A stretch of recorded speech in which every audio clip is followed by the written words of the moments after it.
And we are live. Welcome to the Iron Lords podcast, episode number 55. And it's another glorious Sunday, and we are back at the round table on the Lord's Day. We've got a very special guest, God of War leaks, Microsoft Cloud Gaming Division, Xbox updated E3 presence, the Red Dead 2 effect, and Toys R Us to discuss. So we're going to get right into it. I want to introduce a Lord whose laid back and sarcastic approach to gaming is a refreshing change in these gaming streets. This Lord is also a huge multi-platform gamer, never afraid to tackle controversial topics. And similar to the ILP, we have a Lord of the Arcade Quarter who respects the retro roots of gaming. Introducing the co-founder of the Four Guys with Quarters podcast and a panelist of the CrossFire podcast, the Lord of Critical Observations, and the man responsible for the petition to put loot boxes back in Star Wars Battlefront 2. Making his debut into the realm of the Lords. My man, Lord Italian Clowns. How you doing, sir? Hey, what's up, guys? It's a pleasure to be here. I like the throne I'm sitting on. Thanks, I appreciate it, man. No doubt. Absolute pleasure to have you. Huge fan, man. Huge fan. Listening to you guys for a while. Shout out to Lord Inferno. You know what I'm saying? It's Lord Assassins, Ebra Fries, the crew. You know what I mean? But I'm glad to have you in the realm of the Lord, you know. Huge fan, man. Thanks, man. Absolutely. And of course, we have the four horsemen of gaming. We may actually maybe one horseman down. We got to see what's going on with Addict. He's got some stuff going on, emergency situation. Shout out to him. But of course, we have our most technical gaming lord, the solo gamer who lives for the single player selfish experience. And also the Softstradamus, Mr. Offline Profile Illuminati himself. My man, Lord Sovereign. How we doing, sir? Doing fantastic, man. Good to be here. Good to be here. Good to be feeling 100%. You know? That voice sound great, sir. You sound great. I want to address something real quick because King and I got into it a little bit playfully, like we always do. But he's about how I'm offline Illuminati. And I've never, you know what? And the thing is, I don't think I've ever publicly addressed it. Yeah. But this is it for me. Talk to me. I think as excited as we all were when Halo 2 dropped years ago, right? Mm-hmm. I think that night, a little piece of me died. Oh, you gonna have to explain yourself, Lord. Watch this. Yo, watch this. This is good. Talk to me. You know what it is? Break it down. For me, that's essentially when the Saturday night at Cognito's house ended. I see where you're going. For me, that interaction with my friends is what, especially and let's keep it even more real. Mm-hmm. That was the time in my life when the home situation was not the greatest. That was my escape. Like I was there with you guys and I could just forget about everything else. And then when it became everything online, it was just like, you know what?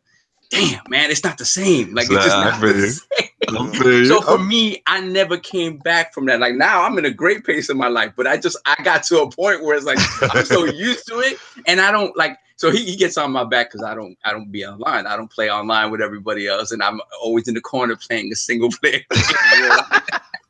Profile invisible. So I'm gonna put out this lifeline right now. Let's go. We got A Way Out coming next week. Okay. I want to play that. Him.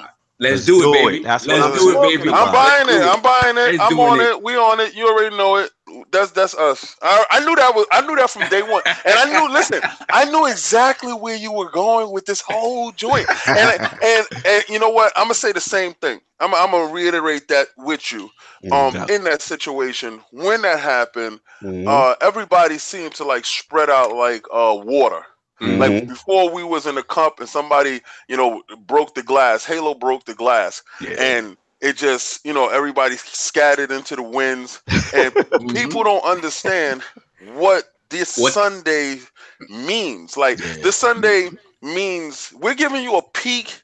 And this is just a small group of us. Like really, our group is very vast with very different personalities that made everything come together to a point that if you think this podcast is fun with the 3 of us, if you can imagine 16 of us. Yeah, clowns. It was crazy clowns. Like it was bananas. That's like a world record, right? Get 16. Yeah, shout out to Mama. No.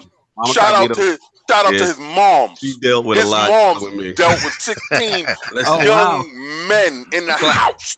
Clown, this is how we used to do it, man. Like when it came to Halo 1 and we were linking up systems, we had 4 Xboxes with 4 controllers apiece with the Linksys router in the middle. We had people on TVs. We had 4 TVs in different parts because Cognito had like a little mini suite, so we could all spread out a little bit. We different had people rooms in the closet over here. We had people by the steps over here. So you can't TV watch. No TV watch. Like, whoever didn't perform well had the little 13-inch bubble face TV. Oh yeah, the bubble face in the closet. You had to go in the closet by yourself. Whenever you took the L, you took the tiny TV.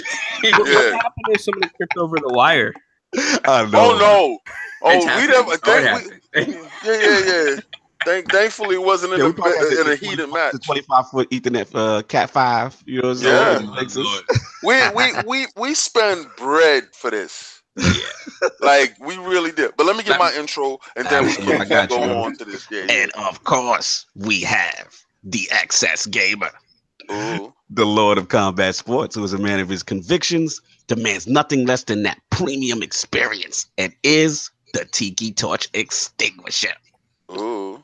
Beloved Lord King, how you doing, sir? I am doing fantastic this Sunday, and I'm gonna let you know a couple of things, people. We're doing things different today. Today we're gonna do things a little bit different.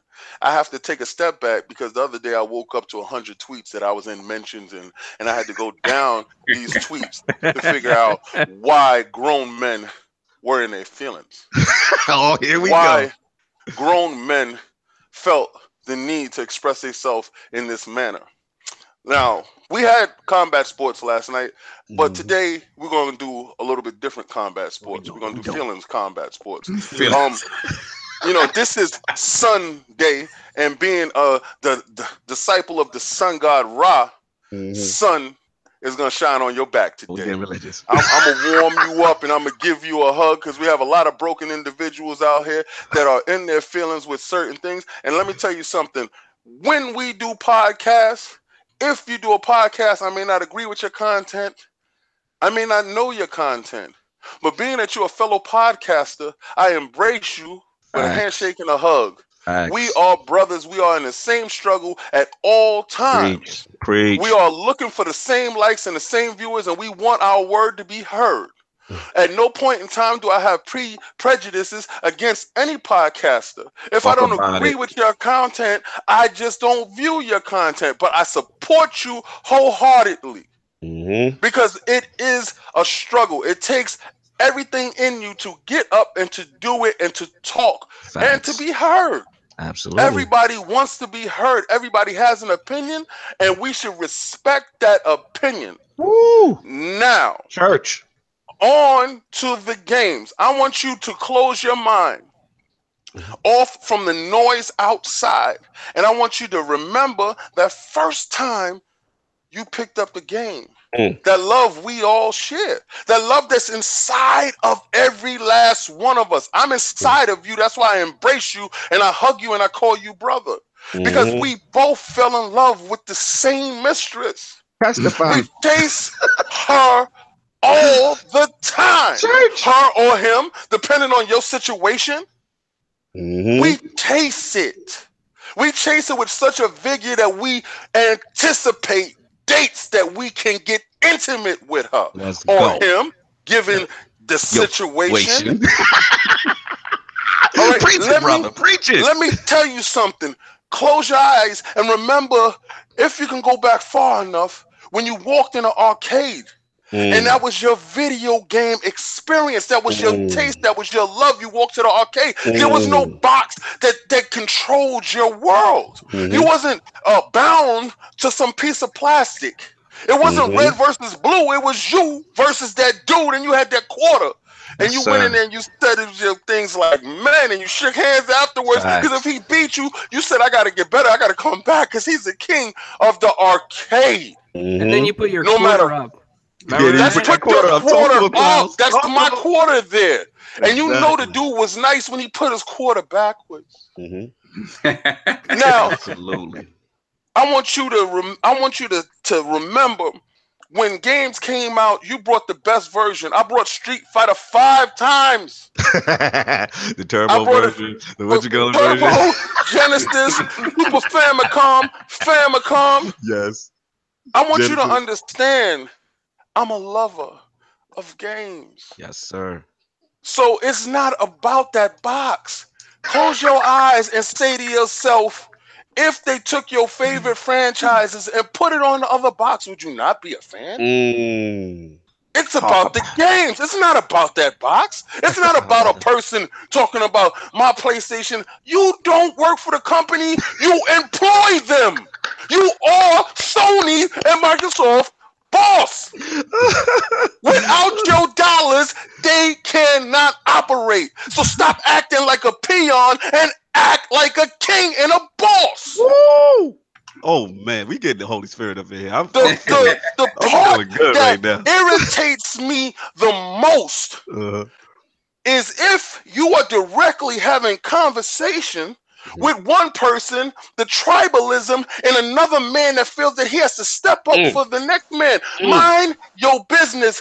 Don't speak unless spoken to, or you get broken to. You understand? You have to understand that no man needs defending because every man stands on his own, and he doesn't need a team unless calling for help. Amen. You make your people look weak by jumping in out of turn. I hear you. Mind your business. Understand. Here in the Lord's realm, I am a king. The name King David means something. And if you don't know, it's all through the Bible if you go for that. It's all through the world if you go for that. That name was given to me. I didn't pick it up. It was not a moniker that I said, today I feel this way. Let me tell you something. Everybody is respected until disrespect is involved. Then I will son you and put you in your place. And them Twitter beef come out. So I say this to say, remember, you are my brother. Facts. We all and brothers. I embrace you with a handshake and a warm hug. There we go. It's all love until you make it something different. Until it's not. Until it's not. It's all stupid. Until it's not. And they know me. They know me to know that we come from the DNA of video games. Get out of that box tribalism. Yeah. That box owes you nothing. You pay that box. Because if you walk in your house and you turn that box on with no games, what happened? Nothing. A black screen. That's what happens. So just remember, you love the game, man. Love the game. Practice and play the games, man. Appreciate you, Lord King. That was heavy sermon in the church today. You know, we had to drop that knowledge. I'm sorry, Talent Clowns. You know, we had to get some things off our chest, some things we've been seeing. You know what I mean? But very important message by Lord King. All jokes aside, you know what I mean? We love everybody, man. As long as you're a gamer, as long as you got passion for this thing that we love, this is the thing that kept us together for all these years. And Sov made a good point. You know, I understand his thing with the whole, you know, it's almost like Xbox Live split us apart in a way as we got older, but it brought us together. At least we can still communicate. And the Iron Law podcast also helps us get back to those fateful Saturdays. So much appreciated, Lord King. And of course, it is Lord Cognito here, spreading that gaming realness on an ILP. Not telling you what you want to hear, but what you need to hear. So before we get into what the Lords are playing this week, I want to start off with Lord Clownz, his video game system history, what led him to the co-creation of one of my favorite podcasts, The Four Guys with Quarters, and of course, being a panelist on the CrossFire podcast. Lord Clownz, let's start from the beginning. What were the first kind of like video game systems that you had? Wow. Well, to be honest, my dad had a couple of pizza places. So I was 3 years old and it was Pac-Man. He picked me up. I was 3 years old and he put that quarter in And I fell in love with games ever since then, man. Wow, that's a dope story. That's dope. Wow, so you are literally a child of the arcade. Yes. That is beautiful. It's a beautiful thing. Salute your father. Salute, Papa Clownz. That's amazing. Okay. Thanks, man. No doubt, no doubt. So where did we go on? So as that infatuation, that love started, was you just you stuck in the arcade for a while, and then where was the first like console that you had? At home, my mom then got me into ColecoVision.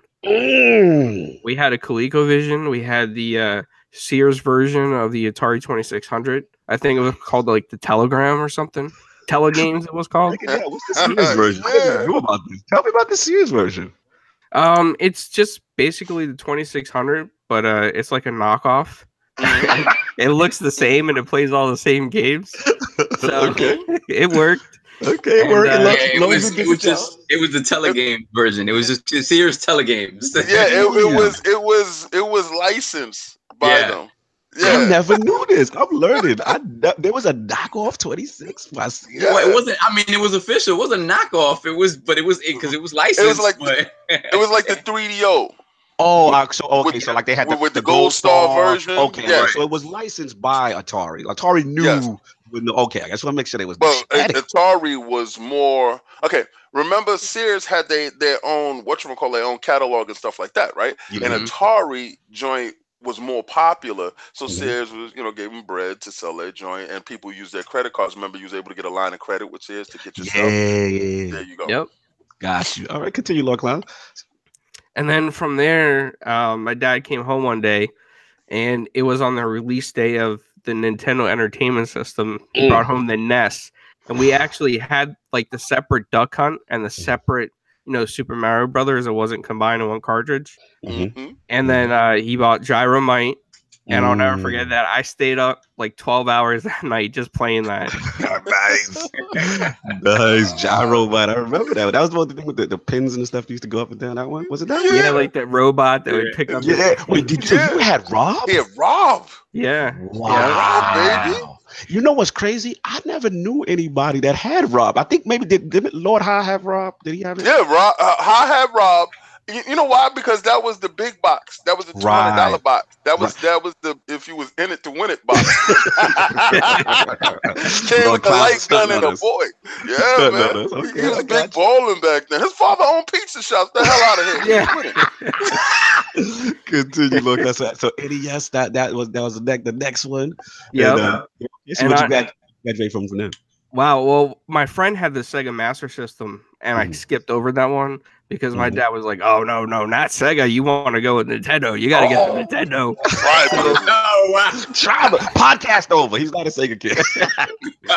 So I missed the Master System, but I really liked the Sega Master System because the Alex kid. So my dad went out and then he got me the Genesis, and I got stuck on Altered Beast for a while. I love that game. Rise from your grave. Yes, I want them to do a real one again. Yeah, I miss it, man.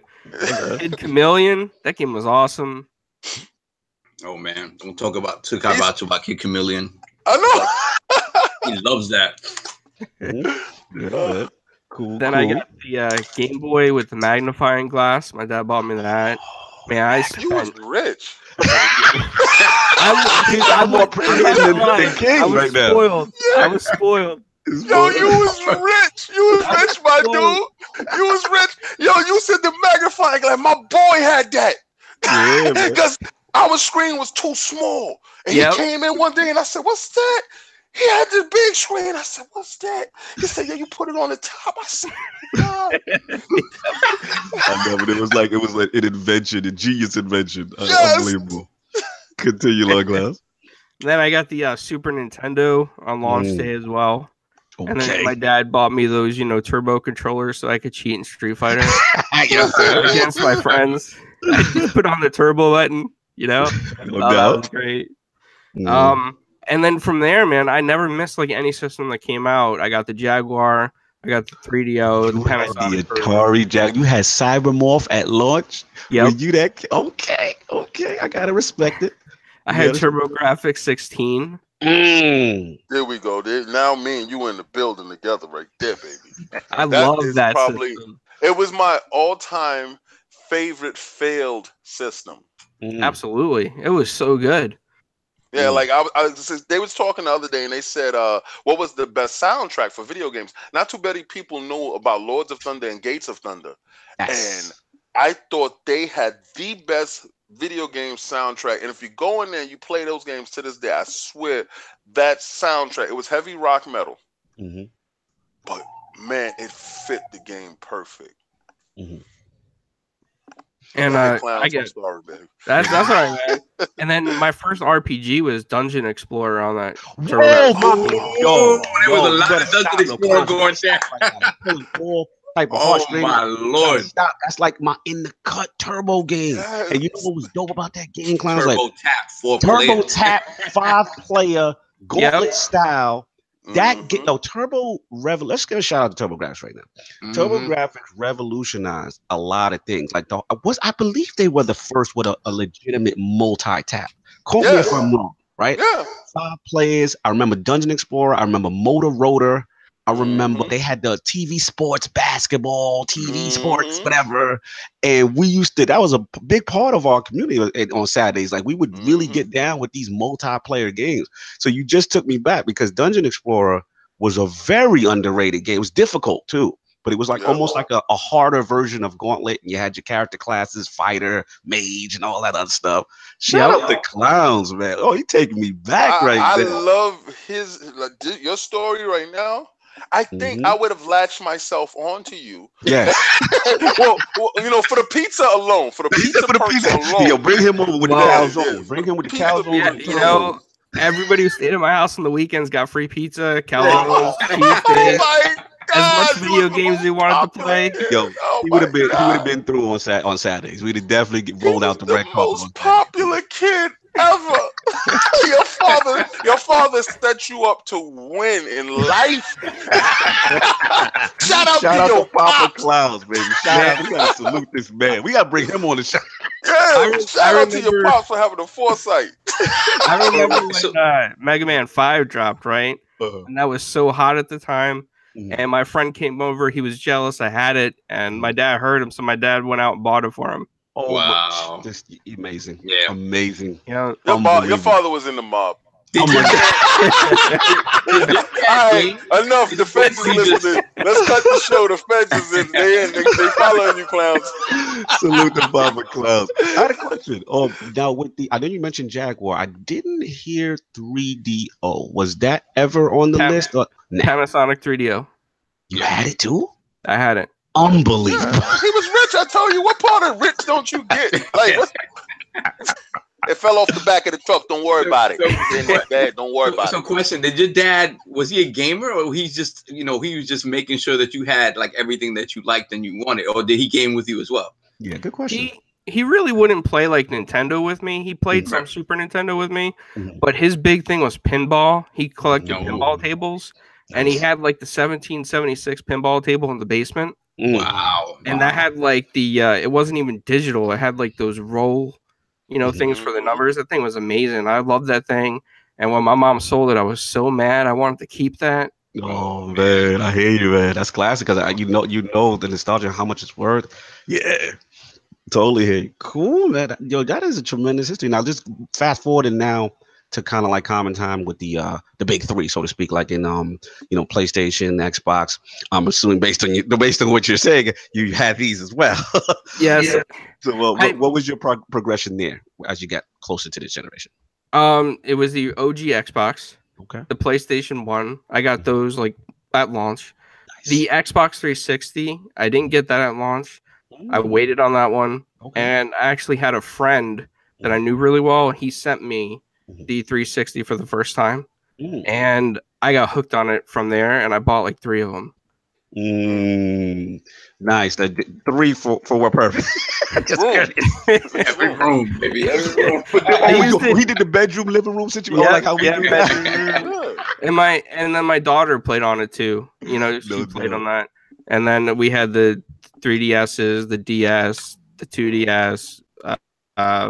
Man, I like never missed anything from then on out. The only system I ever missed was the Neo Geo and the Sega Master System. Okay. Oh, see, I was heavy Neo Geo. Yeah, and was heavy Master System. Yeah, Saw was heavy Master System with me too. What I'm hearing is you don't subscribe to tribalism, son. Tribalism is not a word that you can even accurately discern. Like that you're agnostic like hell right here, bro. I love everything. I love everything. Every game out there, I find a way to love it. Facts, man. Why deprive yourself if you can do it, you know?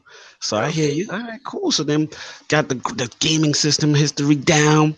That is dope. Now, also want to get into the creation of the channel, and let's start with one of my favorites. Like I said, the 4 guys with quarters. Shout out to Lord Inferno. What kind of led you to that whole process and getting that going? Well, we were playing Plants vs. Zombies one day, PvZ. It was me, him, Assassin, and somebody else. And Inferno was like, I hear a lot of podcasts like on iTunes, and I'd love to do a gaming podcast. And he's like, you guys up for it? I'm like, yeah, man, let's do this. So we sat for like a couple days thinking of the name, and I came up with the name 4 Guys with Quarters because I was thinking like arcade days. You know what I mean? You walk in the arcade with those quarters and you're dropping them. And then from there on out, we just evolved. Inferno did all the setup and produced it. And I always try to get the guests on. Nice. And Assassin did most of our reviews. The original guy that we had with us left us to play Destiny. I'm sorry. Destiny. Didn't mean to laugh. Sorry. And then we picked up Zebrafies. Nice. Unfortunately, she's got some stuff going on, so she's going to retire from the scene for a little bit. And now we're 3 guys with quarters. Nice. So 3 guys. So still, man, awesome show. Like I say, huge fan, very knowledgeable. I really, advise everyone that's in the chat, please sub to these guys. They put out very high quality content. It's intelligent, and it's just really cool, man. I love watching the show. Always try to catch as much as I can. And then what led you to? I saw you also a panelist of the CrossFire podcast. So what led you to that podcast? Well, I was on Twitter, of course, like everybody else is these days. And I was seeing like Tim Dog talk back and forth with Mooch, and Mooch talk back and forth with like, other people, Mike Ybarra. And I was like, Inferno, we should have a presence on Twitter and start getting involved with everyone on Twitter. I was like, yep, great idea. As soon as we did that, next thing I know, I'm on CrossFire and Inferno's on TXR. Nice. Oh, shout out to TXR, man. Yeah, man. 2 big podcasts in the community. Definitely listen as much as I can. Definitely miss TXR, man. We're gonna hopefully have one of the TXR vets on next week. We'll see. Fingers crossed. I don't want to jinx it.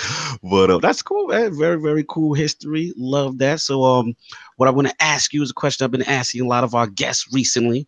So we want to get into the top 5 Italian Clownz video game franchises, your personal top 5.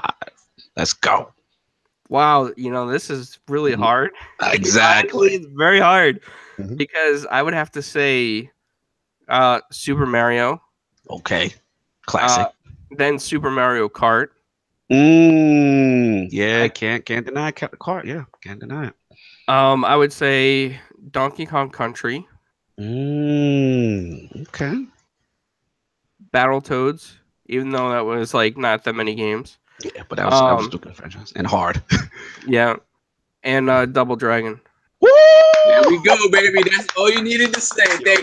You are friends with Saul for life right now. You don't understand what you just did right now. Like that right there, you're solidified with Saul. You're good. Trust me.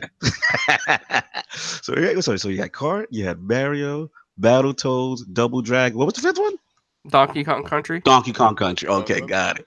That's what's up. And last but not least, the science behind the Italian Clownz name. I'm nosy. Oh, is it just what it is? Is there any other meaning to it? Well, back on those days when everybody had like AOL or MIRC. Yes, sir. My nickname on there was Clownz because I would say jokes that didn't make sense. So they'd be like, "Oh, you a clown? You a clown? You don't make sense." So I just kind of stuck with it, nice. And just grew from there. Dope, man. Dope. I love it, man. First of all, shout out to the artwork on the icon, bro. I'm feeling it. That's lit. Sir. No doubt. All right, right, that's what's up. So we're gonna get into what the Lords are playing this week, and we bring it right back to Lord Clownz. What have you been playing this week? What you been touching? What game? Wow. Lately I've been playing Fortnite because I got the battle pass and it kind of hooked me into the tiers and the progression. So I'm just stuck on Fortnite for a bit. Nice, getting your Fortnite on, building, progressing, getting your suits out, unlocking stuff.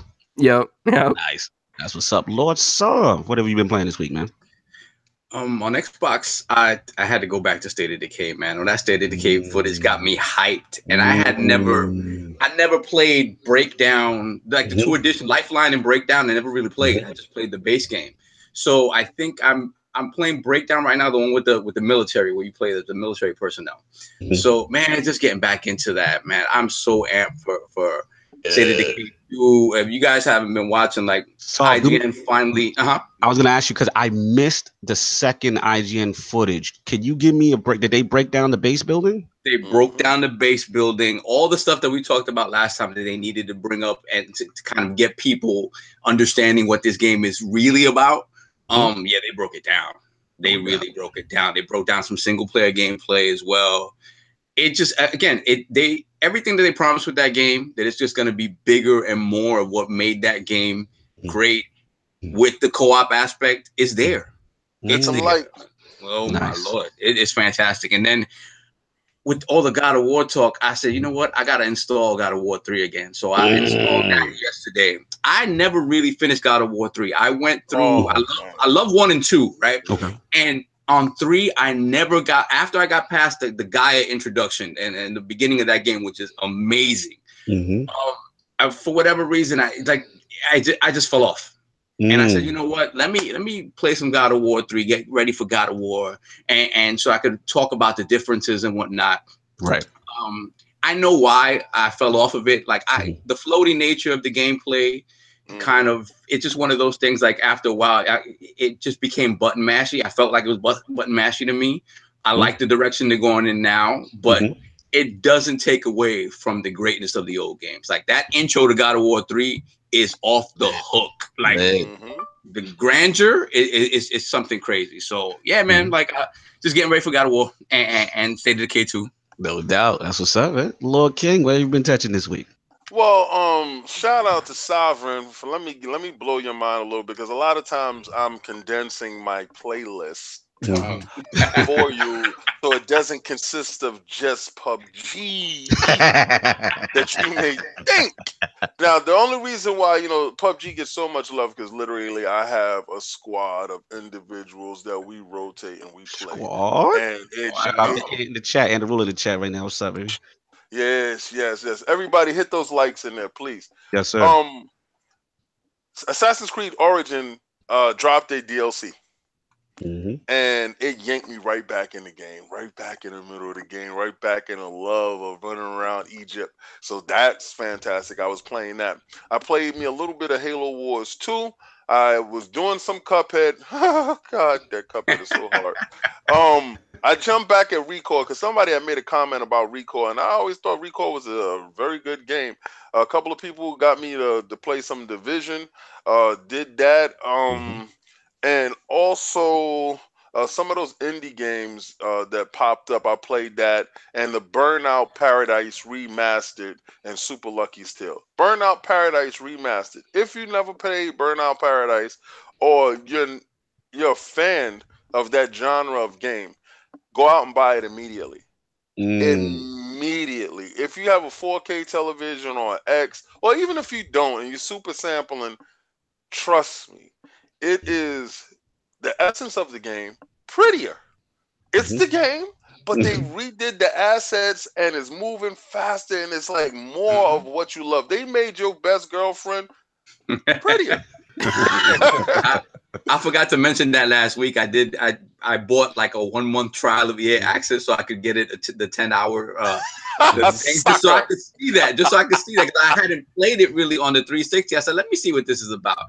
It's a pretty game. Like Forza 3 is still my heart, but this is its own thing, and it's hot. If you haven't played it, yeah, they need to bring it back. They need to bring Burnout back. Absolutely.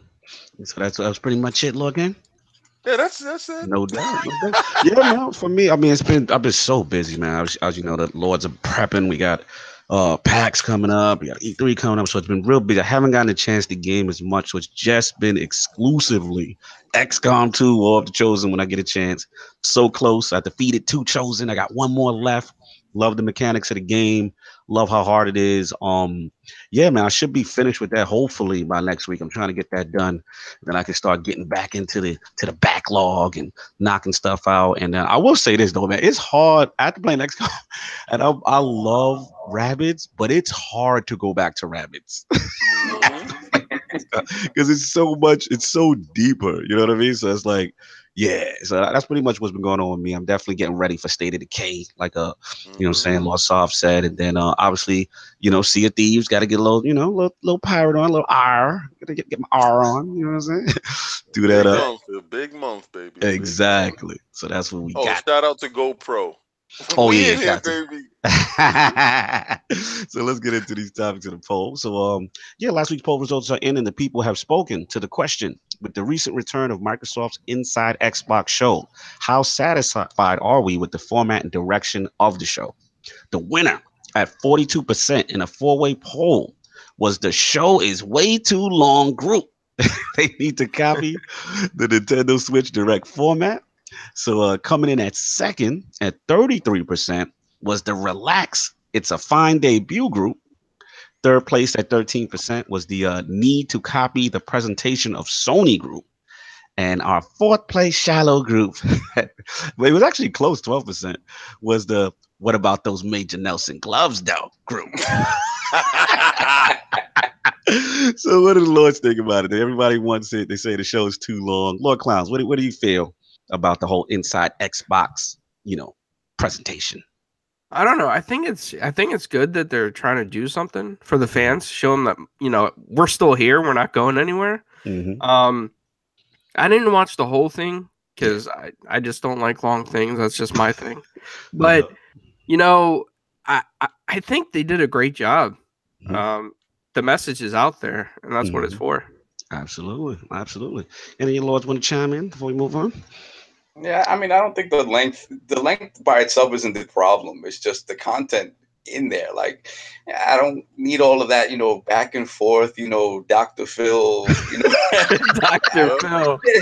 I just give me announcements, give me games, like do something concise. If that means concise means short, fine. So you're not feeling Larry come out with them gloves every system product SKU. No, I don't need all that. I don't need all that. And I like Larry for what for certain things that he does. Certain things I can get the old not cool uncle vibe. I get that. But there's things about Larry that I like as well. But the white glove thing, whatever. Like, not so much. Gold bananas, same thing. Like whatever. Like. You wasn't about that. All right, that's what we got. So yeah, we got our hot off the presses segment. We're gonna jump off right now. Looks like a raven from the gaming lords have been sent to the realm. So God of War gameplay leaks, y'all. So have we seen it? If we've seen it, our impressions. Lord Clownz, have you got a chance to see this leak of footage or no? I haven't seen it, but you know, to be honest, it's just because I was never into the God of War series. That was just me. Gotcha. Yeah, so I was like, oh, I'll skip it. So you have no interest of picking up the new one from what you've seen even previous? Correct. Yeah. Oh wow! You know the fanboys are coming for you. Yeah, I know. It's gonna happen, right? It's all good, man. It's not your cup of tea. It's not your cup of tea. I mean, I will admit, like prior, I played a couple of them, but I never really, I don't know, I guess for whatever reason, I kind of missed out on that God of War series, you know what I'm saying, for the most part. But the new one did kind of appeal to me when I saw the trailer and stuff like that. So, Lord Sub, did you get a chance to see the leaks? Yeah, I actually saw the entire video before they took it down. So I was one of the lucky ones. Shout out to Sony. Yeah, Corey Barlog just shut that down quick. Early. So, yeah, so going back to what I said about God of War 3, like I realized why I fell off of it. And for me, it was more the combat thing. The combat felt floaty and sort of button mash you after a while. And I know there is technique to it, but in the middle of battle with all this stuff happening, it just became easy to sort of just mash, you know, square and triangle, and grab it. And you're always going to see something cool. Right. The one thing that I see in the new God of War that they haven't shown yet, and I hope it's still there, is the sense of scale and grandeur. Like I was talking about, that put the beginning of God of War 3, when you're climbing Gaia and you're fighting Poseidon, the scale of that is amazing. It's absolutely amazing. So far what we've seen in the new God of War, that isn't that. Like even the few bosses that they've shown don't compare to that scale, right? So maybe they're holding some stuff back that we don't know about. So that's the only thing that I can say that, you know, I'm not too sure. I wish they would. I hope they keep that, right? In terms of the combat, anybody who sits there and says that this game does not have DNA rooted in Rise, in Assassin's Creed, especially Origins. Yeah, be careful, Saul. This is controversial. Soulsborne, yeah, I know. And Soulsborne games is lying to themselves. Like anybody who doesn't say that this is not built off of that DNA is just lying to themselves. It's taking that formula, right? Doing its own thing with it, making it faster, making it brutal, making it up close and brutal. And I think that's for Kratos. It's sort of perfect. You know, when you see these slow motion, like up close, like facial reactions and these brutal like kills that he does. Vicious. The finishes are crazy. Oh, yeah. I think it suits Kratos very well. I saw a little bit of the progression stuff with the upgrading of the weapons and stuff like that. Just a little bit of it. I think the companion thing with his son, the son seems to be more capable than like an Ellie in The Last of Us. It seems like the AI wise, and you're able to. He doesn't always just operate on his own. Like you can looks like you can press the square. He can shoot the arrow. Exactly. You can do things like that. Yeah. So for me, I'm gonna be honest. The game looks fantastic. It's a day one buy for me. It doesn't look like a revelation. It looks like it builds upon things that have come before it, including its own DNA, to make something new. But again, it fits into that Sony mode that we've talked about. You know, third person, behind the back, action, adventure with RPG elements. It fits right into that mode. But that mode works. That mode works. It works. And, I'm not gonna hate on them for it. I'm gonna be there day one. No doubt. Let me ask you this quick question, Lord Saul, because these Twitter streets. Shout out to TF God in the chat. He going so hard right now against Go. My question to you is: there's some pushback in these Twitter streets. When you said the Rise thing, there's a lot of people that get angry when they say how dare you compare the Rise? An 84.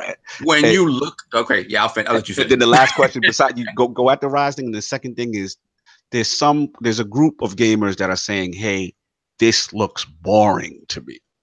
So what do you say to those people who, like I said, is making Rise comparisons or says that from what they see, they look boring? First, the Rise comparisons, again, you're lying to yourself if you don't look at those two games side by side and see certain comparisons. Yes, there were things about Rise that were simplistic, that whole color coordinated thing. After a while, like after the first stage and a half, you saw most of the kill animations and stuff. Like it was, but the brutality of it you always felt because you were up close and personal. You saw decapitations, you saw amputations up close and personal. You saw the facial expressions on Marius's face and the people he was killing, and that it made it that much more brutal. God of War, where would it get that from? Where would it get? What other game does that up close and personal like that? So you can't say that. Also, in the parry mechanic is exactly Rise, and it's exactly Assassin's Creed Origins, the same thing. Like come on, man, it's there. Like so they having it. I'm not having it. Like it's there. Like am I saying they specifically looked at it and be like, we have to copy this? No, but look, games are an iterative thing. People, it's very rare you're going to have something come out of nowhere that does something completely new that doesn't build upon something that came before it. Fair enough. Let's stop. Let's stop. Fair enough, like, fair enough. And what was the second part of the question? No, just the whole that and the you know, the boring narrative. People, you know, some people. I don't think so. I mean, I saw Kratos do things with the axe. Like the axe, you can throw it, you can trip people with it, you can use it as a straight up attack. That's Younger. That's Thor's axe. But yeah, you can exactly. So you can do something like you can throw the axe and you can have it stay inside an enemy while you attack another enemy, and then have it come back to you. You can do things like throw it at an enemy, have it stay stuck in him, freeze him, walk around him, and kick him into another enemy. And then you can do combos like that. And then the same as old God of War, like you can juggle guys, throw them up in the air, hold them up in the air, do different combos. So I don't know about the boring. Again, we're seeing early in the game, maybe I'm assuming you don't have your entire move set right there. So you're only seeing a piece of that. I've heard people argue that the perspective doesn't lend itself well to an action game. I think for what the story they're trying to tell with Kratos now, I think having it up close and personal, like behind the back, I think it matters to what they're trying to do with this game. And we're not going to be able to see that further until the game comes out. I'm happy with the direction it's taking. No doubt. For me, I needed a change. No doubt. Lord King, how you get a chance to see said footage? Nope. Oh, you purposely staying away. So you that's right. It's like everybody's watching these trailers for these movies. Shout out to the Infinity Gauntlet. I'm going to watch the trailer one time because I can't have that trailer out there like that. And I'm not going back and I'm not dissecting the trailer. I'm not doing it. Now, when it comes to video games, if I know I'm going to buy it, there's no need for me to go look at it or try it. I'm buying it. There's no need for me to do that. I'm going to take the plunge. I'm going to take it back to the days where we got the Genesis cartridge and we went off the artwork of the box. No doubt. Okay, I'm in this. Shout out to Addict. He trapped that work. He put hashtag not my God of War. Yeah, okay. Well, you know what? Don't buy. That's it. It's simple. There's no need to voice an opinion on it's whack. So what? Okay, shut up. Shut up! No, nobody has to hear your butthole talk, and every time you talk, it's your butthole. Just stop. It doesn't need to be said. It doesn't need to be said. I don't care if you like it or not, and don't care if I do. Yo, they gotta chill with this. Anyway. Yo, the chat gotta chill with this. Not my God of War. The hashtag. You know what? You wasn't buying it anyway, so none of the God of Wars was your God of War. I'm buying the hell out of that game. And if you say that game don't look good, you are bull-essing yourself. Straight red box. I'm done with him. That's right. Yo, you know what? But you're playing it. I don't care how you get it. I don't care if you send a midget down the street to go get it out the store for you so you don't be seen getting it. As long as you got it to play it, it's your business. Red box it to death. If you got it that way, do it. Who cares? Oh my God. Shout out to he's going so hard. He's like, I beat all three. I can talk. Oh my God, he's going. That's right. You good. That's right. There it is, baby. Tell him. Pump your chest. Shout out to old school. He gave you props, Lord King. He said that box art game selection. That's going way back. Yep, he know that. That's what's shout out to Nintendo Direct. That's what he said. The midget down the street. Yo, they said. Yo, my pressure again. I try to watch a little bit. I didn't want to watch too much, you know what I'm saying? But I think me and Lord Kaibatsu were going back and forth. He's like, did you see it? And I said, yeah, I caught a little bit. I like the new direction. I don't mind it. You know, I can understand, though, from a God of War purist, how they may be upset because the direction is, you know, so different from what they're used to. But I think I'm shout out to Lord Sam Tobin in the chat. Like, I think it was needed. I think they needed a refreshing change. And, you know, I like the axe thing. The only nitpick I'm going to say, and this is going to, people might get in their feelings, it was a little too foggy in the back for me. I don't know. You thought they were hiding something? Like, I don't know. I just felt, I don't know if it was what it was running on, if that was a pro. That was a pro. They said it was a pro. It just felt a little foggy, little in the background, right? You know what? I didn't even know. I didn't notice it. I wasn't looking for it. I didn't notice it. I'm nitpicking. This is just ultimate nitpicking, and I just wish the Like when they were doing it, like the axe throw, fire, loving it.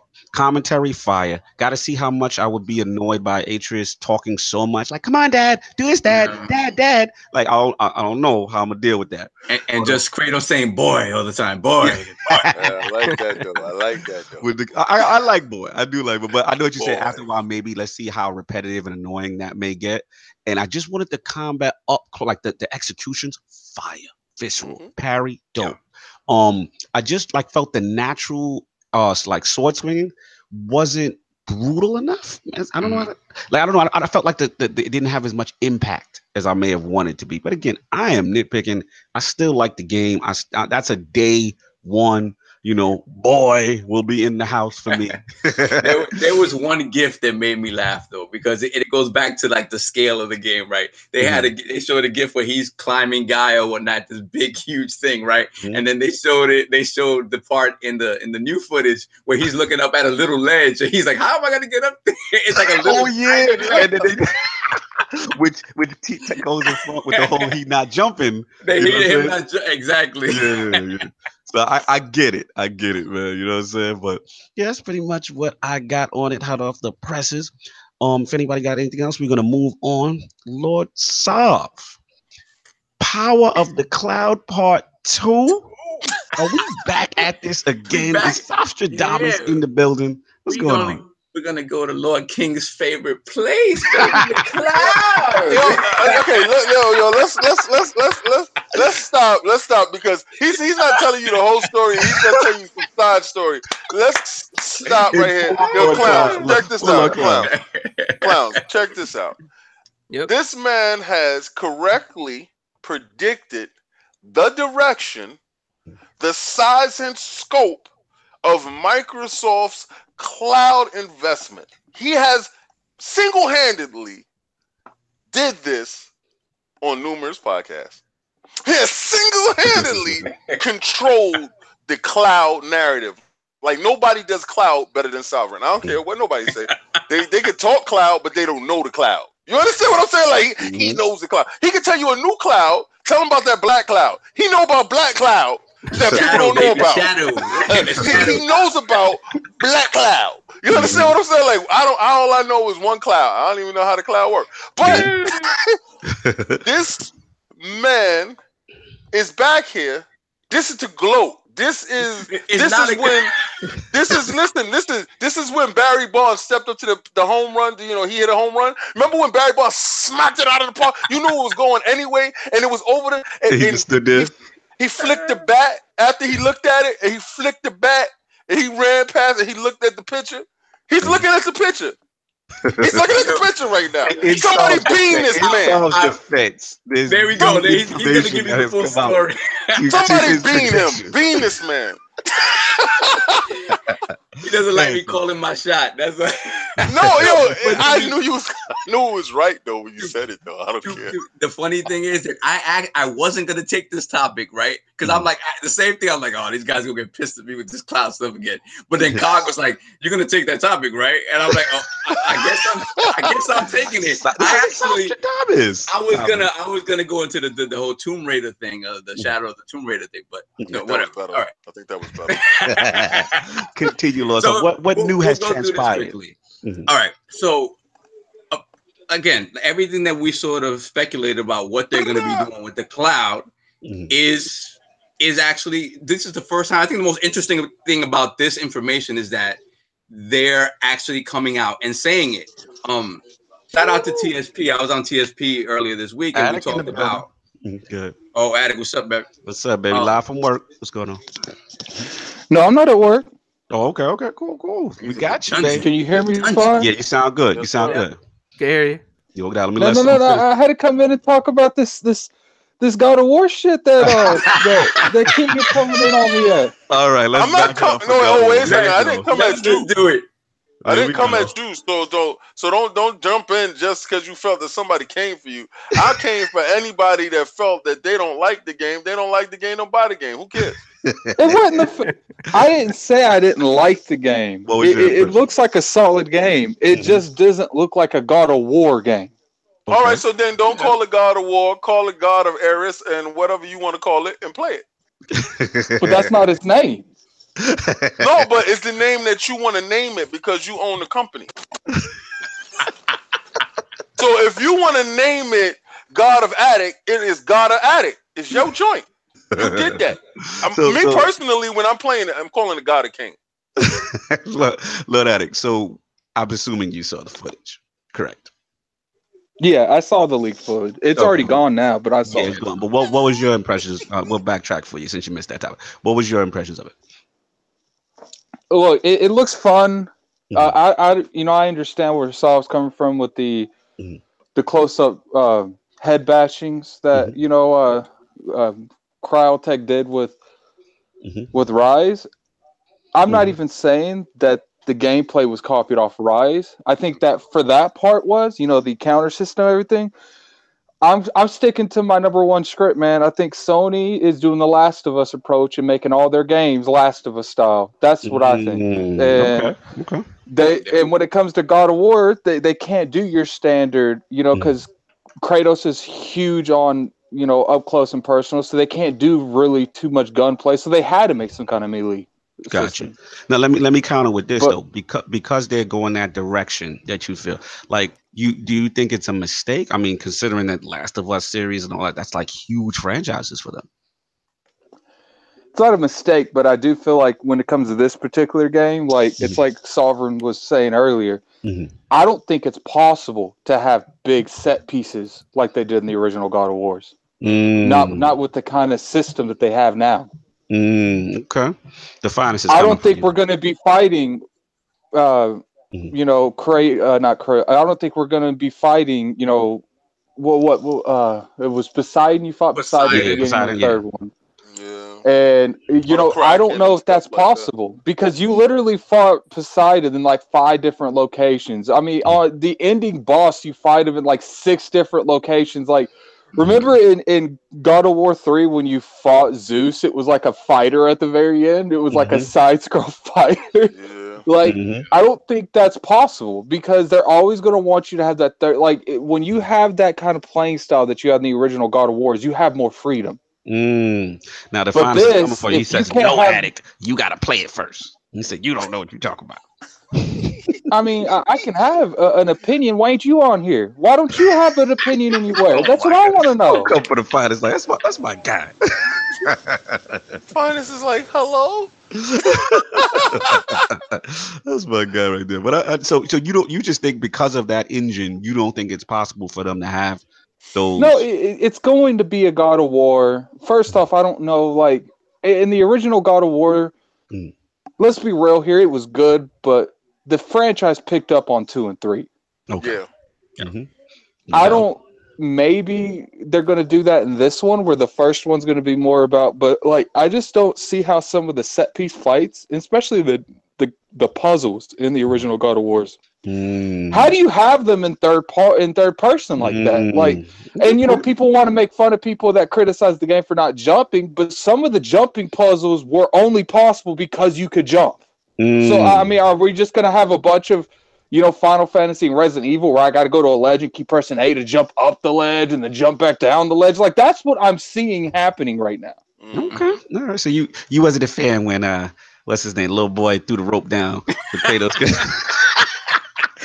You wasn't about that. And see, that made no sense. Why does Kratos need a rope? This dude jumped up like hundreds of feet in God of War 1, wow, 2, so and 3. You even say canon-wise, they already messed up by doing that. You know what it is, though? He's older. He's old. He lost his A button. Who knows? Yeah, I mean, who knows? Maybe there's some story thing. Maybe there's some story thing where he's lost his powers or whatever. He's just a regular dude or whatever. I mean, who knows? So we don't know anything about that. Kratos has never been a regular dude ever. This is the dude that got killed, fought his way up through hell, and killed the god of hell, and then came out the other end like it was nothing. Yeah, we gotta see. But that's a good point Addict got though. Like, how do they narratively explain that he can't do that? Or you could take a different look on it. That the game is so epic they had to limit his jumps. And he could they had to limit his jumps. Okay, they had to limit his jumps, but he has to punch the same dude 5 times to kill him. Okay, got you. I tried, man. We've beaten this topic to death. Let's get back to Lord Soft with the what's going on with Microsoft. What's the latest? Back to the cloud, baby. Really quickly, like again, this is the coolest stuff about this information, right? At a pre-GDC conference, they finally announced that they have an actual cloud gaming division dedicated to moving the Xbox brand beyond consoles in the future, right? And the most interesting thing about this is they finally acknowledge it themselves. Everything we talked about the cloud and what they're doing is speculation on our part. It's always been. Right. You never had Phil Spencer or anybody come out and be like, yeah, I mean, they've talked about the cloud in respect to like offloading, CPU intensive stuff in Sea of Thieves and Crackdown. But again, it's become something of a joke because we haven't seen it really. Like Crackdown, hopefully is going to be at E3, and hopefully all that multiplayer stuff is intact and we can actually see this stuff at work. We're seeing it at work in some ways with stuff with Sea of Thieves and like the water physics and stuff like that. But this is all stuff that's been speculation, and they finally came out and said it. That's one. Two, the thing about it is that with all of the purchases they've made coming up to this, with PlayFab, with Simply Gone, with Havoc, all the stuff they've been purchasing up until now to sort of shore up this initiative. Now we see Fortnite going to mobile. We see PUBG going to mobile. Simply Gone is their specialty is that getting all this stuff to work across platforms, right? Scalability across platforms. So the fact that those things are so big and they're going to continue to be so big, this future that everybody saw kind of fairly far away, I think we're looking to see it in the next couple of years, man. I think and that's the thing. Like with Phil talking about it, with them being up front about it, this stuff, we're going to see this towards the end of the X's life cycle. And I think it's going to be a big part of whatever the next Xbox is. Gotcha. I think is huge. Like to me, I don't know. On the hardware side, they said we're going to keep making consoles, and I'm happy about that because whatever they do, whatever initiatives they do have in the future, I want to experience it on an Xbox console, whatever the case may be. The question is, how does this stuff translate to them trying to take over the world and be on Nintendo and be on PlayStation? Right. What is that going to be? Skynet? Yeah, that's what it is. Everybody keeps saying the same thing as Skynet, baby. Oh God. Let's get Clownz in here, man. So now that we've got all this information's come out, it looks like Microsoft is doubling down on their cloud division. What is it? Satya. Actually, no, my boy Kareem Chowdhury. Kareem Chowdhury, who I met. Good dude. I believe he's the one in the trailer that was like, "It's a monster." It's a monster. Yeah, it's the monster guy. Like, but really cool guy, very intelligent. I think he's heading it. And according to him, he said that Phil kind of approached him and said that, they really want to get involved and double down in that space. We know about the them acquiring the Havoc, Simply Gone and PlayFab. PlayFab. So they made all these little bold kind of cloud gaming acquisitions and stuff like that. So now that you're hearing this kind of stuff, Clownz, like what do you think about it? Where do you think Microsoft's headed? Do you think it's a good idea? What's your overall feelings on it? Well, I predicted this about 4 years ago in 4 Guys with Quarters, and Clownstradamus. Well, you see, it's just so much cheaper for corporations to do this because they can make diskless hardware, right, which would drop the cost. It gives them better DRM over their content. You're not. The question is, I hate to interrupt you for a second. Like, how much would it drop the cost though? Would it be worth that dropping cost, like to have a backlash when it comes to diskless media? They're gearing us up towards that way now. I don't know if there will be a backlash. There might be because there's still some people that like physical discs. So they could always make an add-on like Sega Genesis did with the Sega CD. That's a possibility. But if imagine producing in bulk, though, the discounts corporations would get, making this diskless. Okay. I feel what you're saying. And just like also in general, as far as like besides the diskless stuff, like what about like the whole, like we know Crackdown is a title that very important in reference to like in-game offloading stuff. Like, do you see that happening? Like stuff like how Crackdown is supposedly be doing the multiplayer and the destruction and stuff like that. Yeah, I mean, I can see it. Okay. Everything in the cloud. Gotcha. All right. So this could be real, is what you're saying. Look, like this. Yeah, definitely. This is not a fable. This is because we've been hearing this talk before, right? And prior to that, it was like, yeah. Outside of Titanfall, we didn't really hear much of that. It's in the end, it's cheaper for corporations, and hopefully they'll pass that discount down to the consumer. No doubt. Lord King, let you jump in. They're not passing nothing down to us. Well, I mean, we can hope, right? That's the Ronald Reagan economics, trickle down economics. It's not happening. It never works. It might be falling off the back of a truck. You see, and I knew you would say that because a lot of your stuff came off. Oh my god! Yo, but I want you to understand this part, right? And this is you got to understand this part. When you're rich, you're not going out handing out money. You knew what it is to be poor, so you're holding on to that money as much as possible. All right, and you're trying to get more to ensure that you don't end up like the poor. So, to even consider the fact to think, this is why digital isn't a $9.99. This is why you can't get Super Lucky Tail instead of $29.99. It's $9.99. That would be awesome for you, right? That'll be them kicking you back something, right? Not gonna happen. It's always going to be the premium price. And I know you're saying the brick and mortar stores is the reason why it's like that. And when we go completely digital, we're going to kick these brick and mortar stores out of the way. Yeah. At the same $59.95, because they're going to tell you that, well, Monopoly. The development cost is this. Monopoly. Exactly. Microsoft has shown you, like Clownz said, they're moving in that direction. Like Sovereign said, this is the wave of the future. But they have to offset their costs with charging you like a premium dollar. Is that premium dollar $39.95? It could be. We could see a part where we lost a chunk of, let's say, $15. Is that given back? Could be. But then what was the price of the system to make? It's always going to weigh left or right.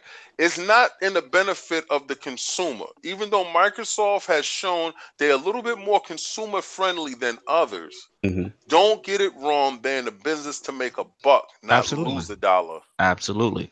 Let me ask you this, because Face 23 BKNY in the chat, as he says, he thinks Microsoft is going in this direction because they can't compete in traditional sense with Sony. So it's better to put their stuff on other platforms to get some of the stuff like Nintendo PC, Sony tablets. What do you guys feel about that? Because we're also hearing stuff in the streets like, could what this do you mean they can't compete? They well, what they say is that they sold 22 million in America. Sony sold 25 million in America. Their base is in Europe, the European base, because they got a foothold over there. They made strategic moves to get a foothold there before Microsoft launched in those countries. And Microsoft is traditionally weak in those countries. Stop with the tribalism.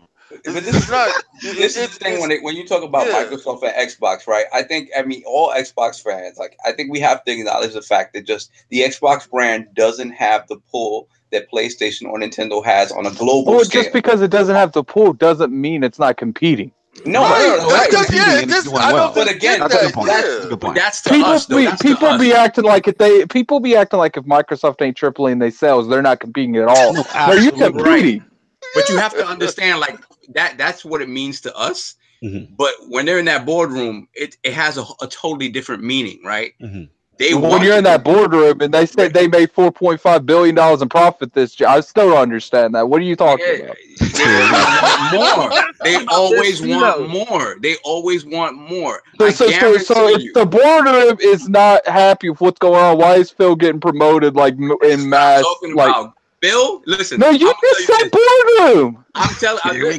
Everything you say in the boardroom is disagreeing with you. If there was any truth whatsoever, right? If there was any truth whatsoever to Microsoft wanting to divest itself from Xbox, right? Phil went in there and said, "All right, I'm good. Let me keep making my consoles, and I'm gonna give you a way that we're gonna take over everything. We're gonna be everywhere." And they're like, "Okay," because that's what Microsoft cares about, right? No matter how well Xbox is doing, Microsoft cares about Microsoft's bottom line.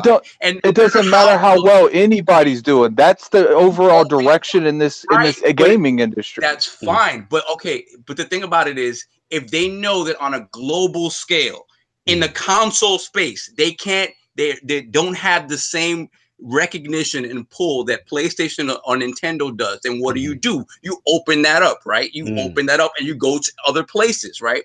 Now, the question people have is, does that mean they're going to try to put their stuff on PlayStation, on Nintendo? That's the rumor in the street. No, they're not doing that. Like, they're fucking people who think that's retarded. Like, I'm sorry. Like, people who they have not done one thing besides Minecraft to make me think anything remotely is close to them putting other stuff on a platform. I hear where you're going, Lord Addict. The only counter I would say, and again, I agree with you so far, it has not shown that way, but a lot of people, again, in this console war, they look at a lot of people are wrong, but I don't be highlighting them.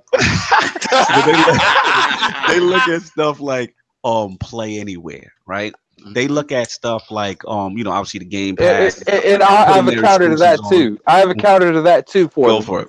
What other brand does Sony Nintendo own a platform on that brand?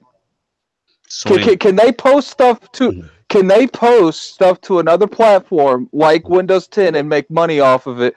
Do they own something like Windows 10? No, like, can the other two even do remotely anything like that? No, they can't. If they had a platform like that, I guarantee you, if PlayStation Now was popping, that shit would already be on PlayStation Now. Everything would be. Right, but it's not, so they can't do it. They don't have the infrastructure on those other platforms just to be popping and be like, this is mine, because they don't. Well, the problem with the Gaikai thing ended up being like a lot of people just didn't like the latency. It just wasn't well received, right? It was one of those things that, maybe at the time when it's launched, like as we know now, coming 5G and all that stuff's coming, faster speeds and stuff like that coming. So maybe cloud infrastructure becomes more viable. You know what I'm saying? But this is something that Microsoft is going to do. Like they're basically foreshadowing. You know what I'm saying? As far as cloud, it's something the entire industry is trying to get to, but Microsoft has the infrastructure to do it probably 5 to 10 years before anyone else. So the question is, and I'm spoiling my damn poll question at the end of the show, but anyway, the question is, because of this, what do we, the Lords, think? Does Microsoft lose their commitment to the console space, or do they still, or is this just something that people are overreacting? This is just something they're doing in addition to the console space. I think they recognize the strength of giving people options, right? They're the only ones that give their consumers this many options, right? So they recognize that. At the same time, in the long term, right? They're not going to tell us right now we're dead in the console. They're not going to say that. They're never going to tell you that, right? So in the long term, if they feel it's more profitable for them to be an app somewhere rather than invest in their own hardware, they're going to go back on this promise, and we're not going to see a console. I'm telling you, and it's going to be what Microsoft as a whole wants. Because the thing about it is, I agree with that. If at some point they decide, you know what, we need to be on these other platforms, forget about this. Because the thing is, Sony or PlayStation, neither one of them is going to agree to have an Xbox app or whatever on their platform with you still having your own hardware. They're not going to agree to that. They're not going to play ball there. They're gonna, even if they go to app, I highly doubt they'll go to another console. I just don't. Literally, like maybe if like. I just don't see that happening. Like, because I'm telling you, like, Sony is Microsoft. Let me cut it 1 second. I feel where you're going, but what surprised me is in this article was when they were talking about Rainbow Six Siege, how that's using Microsoft Azure servers on PlayStation. I didn't even know that. That kind of bugged me out right there. I was like, well, really? that's something different than putting your exclusives on the console. No, I agree. Like that's just business. When you're we're talking about services. That's probably a completely different service than the Xbox brand. Like they have to contact Microsoft's Azure, whatever they're called. But I'm not trying to butcher it, but you get what I'm saying. Like at the end of the day, like there's just no way. Like because let's be real here, like. Microsoft will be like, well, we'll make more money, but what's going to eventually happen to 2 to 3 years after Microsoft goes apps? Sony and Nintendo are going to go. They were going to have the same conversation, but it's going to be services and not platforms. Got you, Lord Clownz. What do you feel? So how are you going to compete with the other platforms when you have your apps on their apps? That makes no sense. Windows 10 is everywhere. There you go. It's not competing. It's about winning another way. You're not going to compete directly anymore. That's the worry with this. They try to compete with Steam all the time. Like, I don't understand why you're saying they're not trying to compete. They're buying Steam. What are you talking about? They're not even there. Exactly. There you go. Hey, I mean, if you think about it, they're not. I am predicting that they're eventually going to buy Steam because it's the de facto for PC gaming. But Windows 10 is in almost every home, right? Everybody owns a computer, whether you're in Europe. Probably. And that's because that's their platform. Yep. Yeah, and that's not a Sony platform. It makes sense to put on their. I get that, but that's.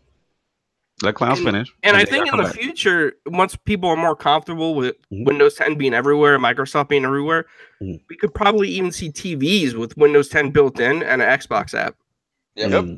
I mean, and that's the thing. That's what they're saying. Like it can happen because at the point where it becomes financially the smart thing to do rather than continuing to build your own stuff and you can have your hands in everywhere.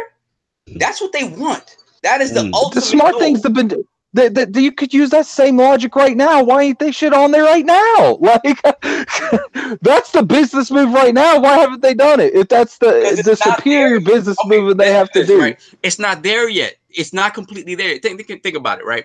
If you have, let's say they do the Xbox app thing, right? And they still have their own hardware, right? But let's say only on Xbox can you actually download the games and play them locally. Everywhere else, though, it's off the cloud completely, right? There's no software download directly to that device, right?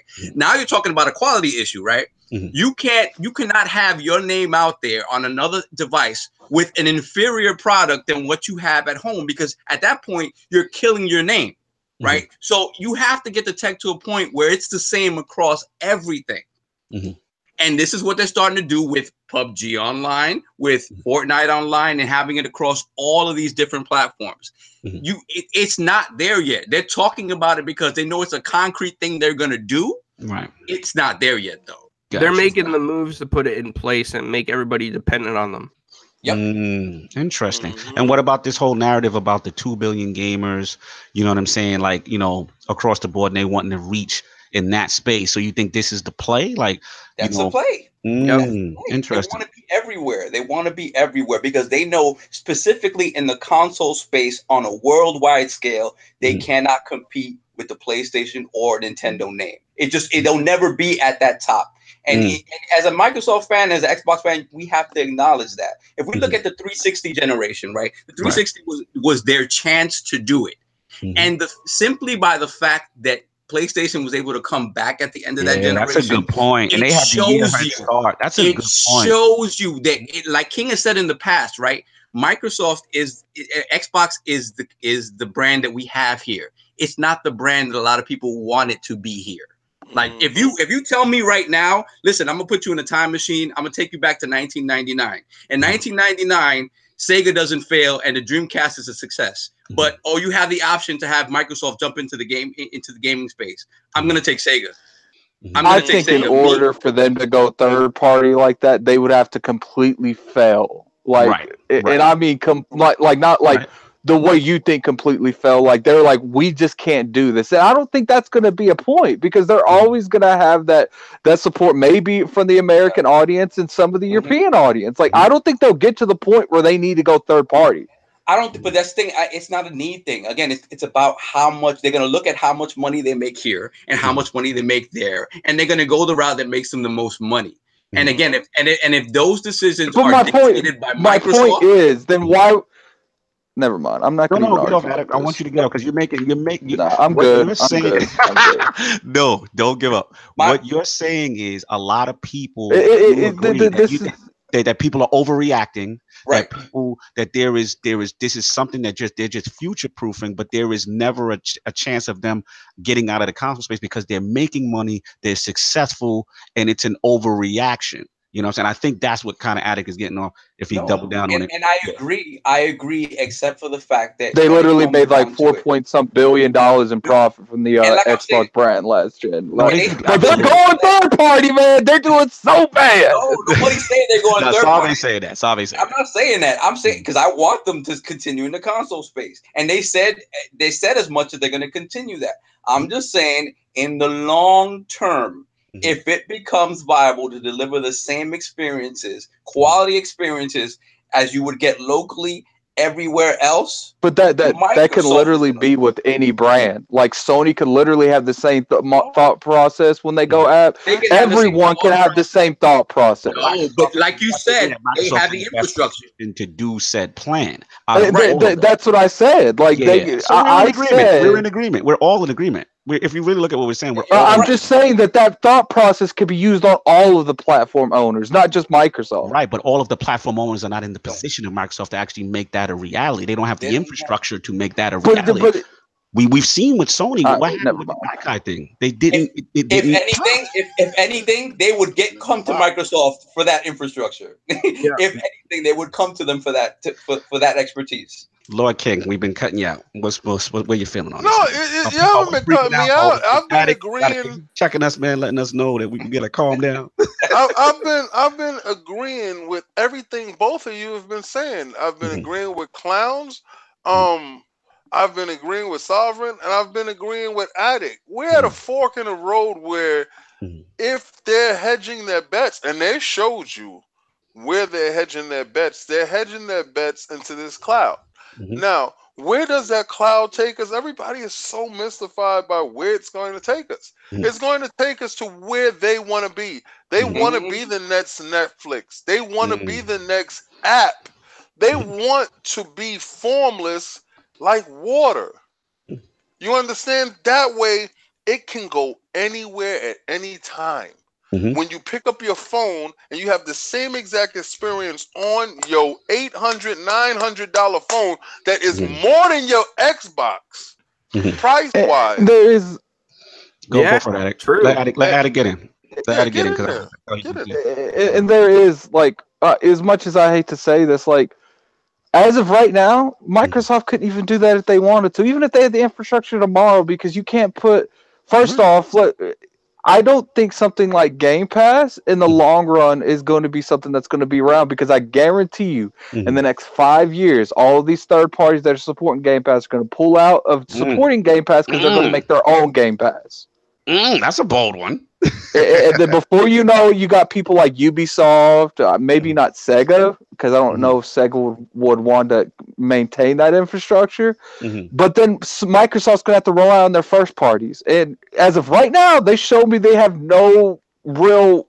What's what I'm looking for? No, I know. Like the only real game that they have right now that they could sell on a Game Pass is Sea of Thieves. Right. Like, is people in the next 5 years, would people subscribe to a whole service for one game, like maybe 5 games? So you don't believe in the Phil's dub vision with the doubling down on the first part, like things are going to be in position? It's I guarantee you guys that. I mean, there's already rumor that Square Enix is doing it. There's rumor that Warner Brothers is doing it. I mean. Like, it's going to happen. To you, then that this is a failed strategy. Then this is a strategy that you don't see long term working with Game Pass. And if that's the case, if there's failed strategies and they're banking a lot on this, right? We know that they're banking a lot on this. So if these things don't pan out, then what happens? I don't think they're banking a lot as much as you think. Is because it's an option. Let me just say this. Xbox is the only system that gives you choice. Okay? You really have absolute choice. Sony closed off the whole idea of EA Access. Microsoft embraced the idea of EA Access. I said before, when Phil had that Steam shirt on, or a Valve shirt, that I thought Steam would be on Xbox. It made proper sense. Right? I feel they are open to all ideas. And they are trying to view it in that prism that if we're open, we won't close ourselves off to certain ideas. Nintendo is a complete traditionalist in the way that they deal with their corporate business, not their gaming. Their gaming division, they're open-minded with wherever they're going to take the new controller, wherever they're going to take the system, right? If they use that same openness with business strategy, then Nintendo would have a whole lot more third-party interaction and stuff like that. We're seeing that happen now.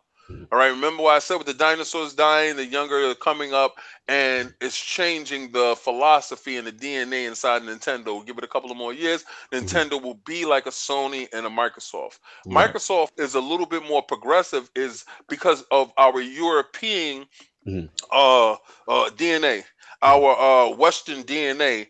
We're more inviting, we're multicultural, so we're doing things in a different fashion. All right, Sony is a traditional Japanese company, whereas fundamentally their sound in this, they do hardware and they're adding the games. So when Sovereign says stuff at cut and paste, they see a formula that works, they're going to work with that. Right. When Addict says God of War looks like The Last of Us type of thing, this is what they do because they know it's successful.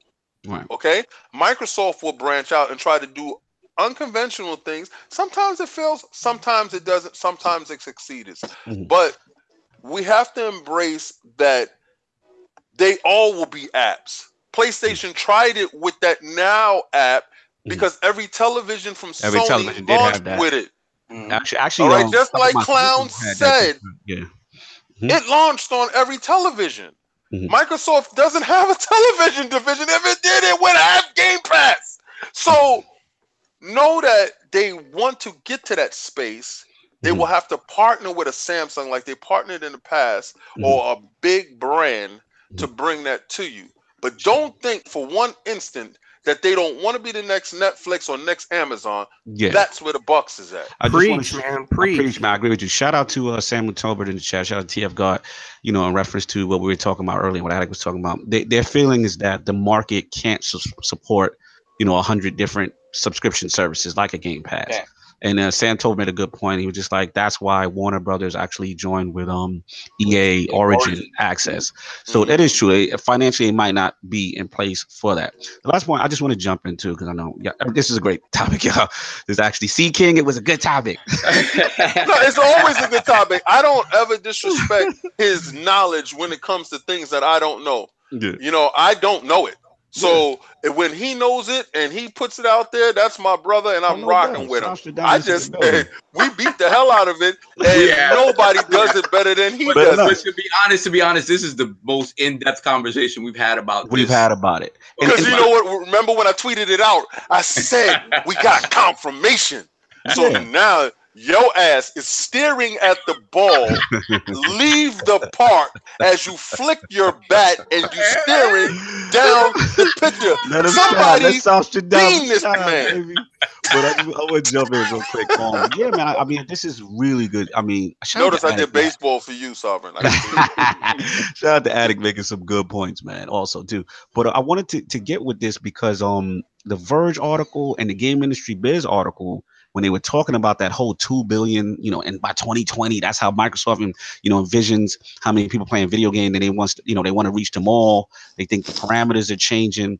So like the way they're looking at it right now, according to this article, it's like, right now there's 144 million Minecraft owners, right? In Microsoft's eyes, even the ones that are on PlayStation 4 is an Xbox customer. Yeah. Yep. They said anyone who plans to play Sea of Thieves on Windows 10 in Microsoft's eyes is an Xbox customer. You know what I'm saying? Anybody who does streaming on Mixer with PUBG, they're looking at it as an Xbox customer. So it's just, I think the rules are changing. You know what I'm saying? And how they envision themselves down the road. I agree with Addict though, I don't see them abandoning the console space. It's still successful for them. But go ahead, Addict. I heard you wanted you joined. Go ahead. Until they abandon the console infrastructure and they abandon, until they formally announce that they even can, I just don't see. Go for it. When it comes to that, it's like it'd be different if, you know, they had a really hard time on the original Xbox wasn't even a huge success, but it was still successful considering it was their first console. The 360 did phenomenally well the entire generation, but started dying down at the end. I mean, the Xbox One is still ahead of the curve when it comes to the 360, and the 360 was a huge success. So, like, I just don't see the trends for them to have to do it. Well, they are doing it though. We can't. Phil jumped out and they said it. No, I'm talking about I'm talking about going to going third party with their brand to other apps. You're talking about the app thing. The app thing's happening. I'm talking about putting the app on competing platforms. Oh, okay. So we're talking about two different things. I'm not talking. The only way that would happen is if they stop making consoles. That's the thing. Like to me, because again, I don't think either Sony or Nintendo plays ball. They're like, no, hell no. If you're gonna put Xbox products on our system, you're not gonna have a product. You're gonna have the games, and that's it. I mean, it makes sense, you know. And they can easily abandon the Xbox brand. I mean, that's the overall goal. Let's hit those likes. I see 47 people. Let's hit those likes. That's the overall goal. They're tired of paying for what it costs them to make the console. Like, they want to get rid of that. Yeah. So you think they want to get out the console space? Oh, I've never seen. No, my argument was they're not going to start putting their stuff on the platform on other platforms. Like it would have to be something drastic. Because even if they do that, like I just don't see it. Like they're going to keep it on their platforms regardless. What's up, Salty? Yeah, I mean, listen. To me, I think this thing is future proofing. I think the brand isn't going nowhere. I think they're fine right now. They're healthy right now. I just think that this is a future-proof move. That this could be. Shout out to Fonz in the chat. He's just actually saying exactly what I'm saying for Brad. I think this is something like 10 years from now, 20 years from now, down the road. To me, this is just a future-proofing, hedging your bet. This literally couldn't even. This might not even be in my lifetime. It's a possibility. Who knows? You're absolutely right. This could be 10 to 30 years from now. It just depends on. In order for this future to happen, internet has to drastically improve how it is, especially in the United States. But that is improving. That's what I'm trying to tell you. Like that is improving. 5G is coming. Infrastructure is improving. I mean, we get good infrastructure, and then we get stuff on the vice versa that hurts it from growing. All I'm saying is, at this point, it's going right now. We can't see it because right now infrastructure is not in place. Right. So I hear what you're saying. All I'm saying is, 10 years from now, that could change. Things change. I mean, think about us now on fiber optic, and think about us back. See, but here's the thing, though. Think about something like that. You see what I'm saying? Here's the thing, though, is the average is the consumer that you guys think that they're trying to attack. Are they all going to pay for something like fiber optic? Because let's be real here, it's not going to take something like fiber optic, but I pay $120 a month for it. Your confined space. You're thinking about right now. Yeah, you got to jump out of that There are bubble. some European countries where I think they get faster internet for free through fiber. Yep. Yes, sir. That is true. And that's why I say America. Like we have so many infrastructures that's put in place to down the internet. We will not have enough time for these other topics. We got to go. Let me close it. Let me close it over real quick and just say, whatever it is that they're doing, they're gonna. If you're a fan of Microsoft, you're a fan of Xbox, get ready because we're gonna take it on the chin because they're trailblazing again. If you're a staunch supporter or defender of whatever they do, once again they're at the forefront of this and they're gonna take it on the chin because up until it becomes viable across the board, the Nintendo and PlayStation are going to act like this stuff is not relevant. And it's like, no, we're not going that route. We're not going that route. No, we're not going that route. And so ultimately they will go that route. Microsoft's going to take it on the chin. Online infrastructure with the. I mean, look what happened. People thought that was foolish when Microsoft did that. look what happened with Nintendo when they didn't think going to cartridges was a big deal. Like they're like, we need to stay here, and then they ended up doing the same thing the next generation. Absolutely. We'll see what's gonna happen. This is good. Yo, y'all gonna love the poll question. That's all I'm gonna say. Y'all gonna love the poll question. We gonna move on. We got, like King said, we killed this thing to death, but it was a great discussion. We had to jump on it. So I'm gonna get the next topic. I'll breeze through it as fast as I possibly can. So we know Microsoft has announced that this is going to be the biggest E3 showing ever. They've moved. That's funny. They moved their whole thing to a new venue. So rest in peace to the Galen Center. We've had great memories to Galen Center. Phil Spencer with the hell with that small place. Oh God! Shout out to those good with it. Amazing breakfasts we used to have pre, Phil used to come out with a shirt. Get served. Now they're gonna have the same thing. It's just gonna be bigger. So he's not gonna have to actually come out into the gym. He's gonna just be up in like the little panty thing and be like, "How you guys doing?" Right. Come down, spotlight. So yeah, man, it's going to the Microsoft Theater. You know what I mean? So it's going to be this whole huge new venue. And what I thought was interesting is that they're actually still keeping Sunday as their day. As we know, last year they debuted that because they said they wanted to give enough time to the Scorpio, and give it its day. But they're still sticking with the Sunday, having the briefing, the Microsoft briefing on June 10th to allow more fans and partners to do that. And they're not they're not abandoning the Los Angeles Convention Center. They're still going to have a mixer booth there. You can play, stream, and interact, kind of thing. So they're doing this. They're still saying they're doing this in collaboration with the ESA.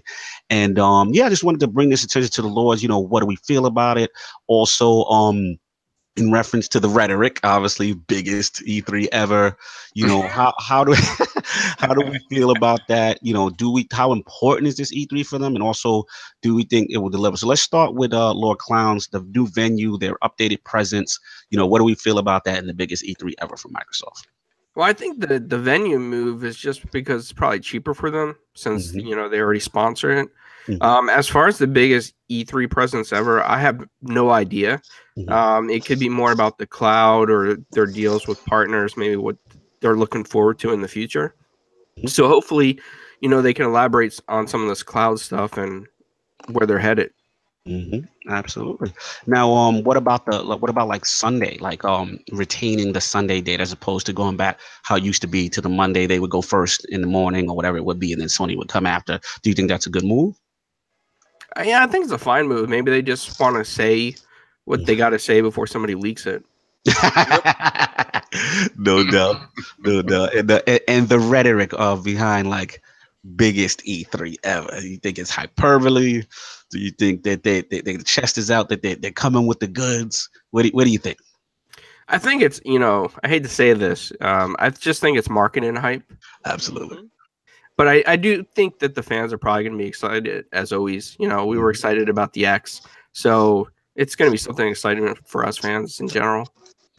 Absolutely. All right, Lord Addict, what do you feel about all this? The new venue. We ain't going to be in the Galen Center no more, man. Yeah, so what do you feel now? Microsoft. At the end of the day, it's like, it just depends. Like, first off, I completely 100% agree with Clownz. I think if anything, it could be a multiple mass different things that they're trying to do. They could try to be promoting the building itself by doing a stage there at the biggest gaming convention. I mean, because they said in the actual interview when they were showing the building that they're trying to, have that one of the biggest places that, events could happen. They actually mentioned UFC and stuff by name. So it's, it's like I said, they could be trying to, cross market that between different brands. And it's like they probably get a massive discount for being there. So, that's definitely one of the things I could see. But, like, it doesn't matter if it's bigger if they don't actually use it. Like, let's say that instead of like Forza Horizon 4, instead of having one car, they have 4 up there. Like you get what I'm saying though. Like they have them racing around. No doubt. But what about Okay, I'm gonna let you finish. I was more interested in how he's like they really went on and on about FanFest being part of that building. Like they mentioned FanFest part of that building. So like, I don't know, like, does that mean they're going to, because one of the reasons that I was told last year at E3, the reason that, you know, they limit how many people's in FanFest is because of the Galen Center. Because every person that gets in FanFest, they let them go to the conference. So like, are they going to do more of like a fan recognition thing where they let more fans in? Or are they going to have, you know, where they let a little bit more fans in to actually see the conference? If because Sony does the same thing, they don't do a fan fest, but they let like the first couple hundred people in the back. Yeah, it's going to be interesting to see how they handle fan fest this year. I would agree. Yeah, I would agree. I think people need to. Yeah, finish and then I ask you a question. I think people need to stop like tripping, like acting like because they got a bigger venue that's going to mean anything. Like they could literally just use that one room that we saw. Like who cares how big the building is if they use one massive room and that's all. Yeah, I'll feel you. My question to you is that me and there was some early information that had leaked like a month ago. There was a big BoothGate controversy. And I know we jumped out in front of it because we saw the initial Force Place plan and it didn't look so good for Microsoft. So it turns out that was not really the case, and that, you know, the venue is big. Does that make you feel better that Microsoft has more to show? I know me and you may have been a little guilty of being a little nervous about that floor plan that we saw that got leaked. That was very. And you know, shout out to people on Twitter because you know, Tim Dog, Lord Tim Dog, he had a poll that asked what was the most overreaction when it comes to Microsoft, and that was one of the options. And like, I definitely understand, you know, some people's opinion on how that was an overreaction, but like me personally, I don't think that was an overreaction. Like, if you have the booth size half the size as, like, literally their booth size was half the size as Sony's PR team. Like that was not an early, like that wasn't an overreaction. Like if you don't have the space to show me games, I don't think you're having games. Like I don't think how that's an overreaction. But you know that's neither here or there. But no, I mean it's whatever. Like they could do stuff there. Like it doesn't really bother me. No doubt. Lord Saw, what you feeling? Yeah, I mean, I think, listen, if you own the venue, use the venue. Like it's across the street. If it were far away, I can see why, you know, the choice to use the Galen Center makes sense. But you're across the street. You're in the middle of everything, and it's your building. Use it to your advantage. So yeah, I'm glad they're finally doing that. And like Addict kind of took my point with the FanFest thing. FanFest, you know, is usually anywhere from 500 maybe to 700 people. You know, they're all about engagement and engaging with, you know, getting the fans to engage. It's like 500 people, but if they need more, if they have to put more than 500 people in, it's like, where can we fit these people in this conference, man? like remember King, how like we got into FanFest and they let so many people in because of that giant fiasco that happened last year. We were actually in the bleachers to the right of the because they didn't have enough room for everyone. Because normally the entire FanFest can fit on the floor where they're supposed to. Yeah, but they actually had way more people than they thought they were going to have because they just, like, it was such a fiasco with because not only did that website go down once, it went down twice. We all got in when we all said we're in. I said something's wrong. Too many people won the lotto that day, Clown. And then people like, you know, saying, well, I don't, you know, I think people are exaggerating by getting mad at that. It's like, no, it's like look, I can assure you that there is a lot of people because they didn't announce it for like 3 or 4 hours after that happened. Yep. Because remember they said, well, we're not having the later drawings in 3 hours, and then they delayed it again, and then they delayed it again, and then they explained what happened, and I was like, look, like I completely understand. People are like, well, why did people go out immediately after they won FanFest and buy their plane tickets and hotel? Well, are they going to wait? Like, if you got the money and you have the FanFest ticket, do you expect people to wait till like the day before when it's like $1,500 to have a coach to go from here to there? Like, that made no sense to me. Microsoft knew that they needed to do something, and like they not only did they give people tickets, they were actually letting a lot of people in that got, because the first time if it messed up, you got the E3 ticket. The second time if it messed up, they were just letting you have the FanFest ticket. Yeah, absolutely. Sal, you had something to say? I was going to give it to King. Yeah, and I think that's the thing. Like, even if, let's say, they let 1,000 people, 1,200 people, whatever, in the FanFest, and not everybody can get into the actual press conference, the fact that you have all the fans there, you can still have it, on closed circuit for the people that don't fit into the actual, press conference. They feel they're part of it. They're still located in one centralized place, and the festivities continue. It's not like you're separating people. So I just think they want all the Xbox love to be in one place, and it just makes sense. Another thing is that being their own building, they can start prepping now. Like, they can start prepping, they can start rehearsing now, because as we said before, they're not great at announcing stuff, and they're not great at the stuff that Sony and Nintendo are good at. So it gives them the opportunity that from now get it right.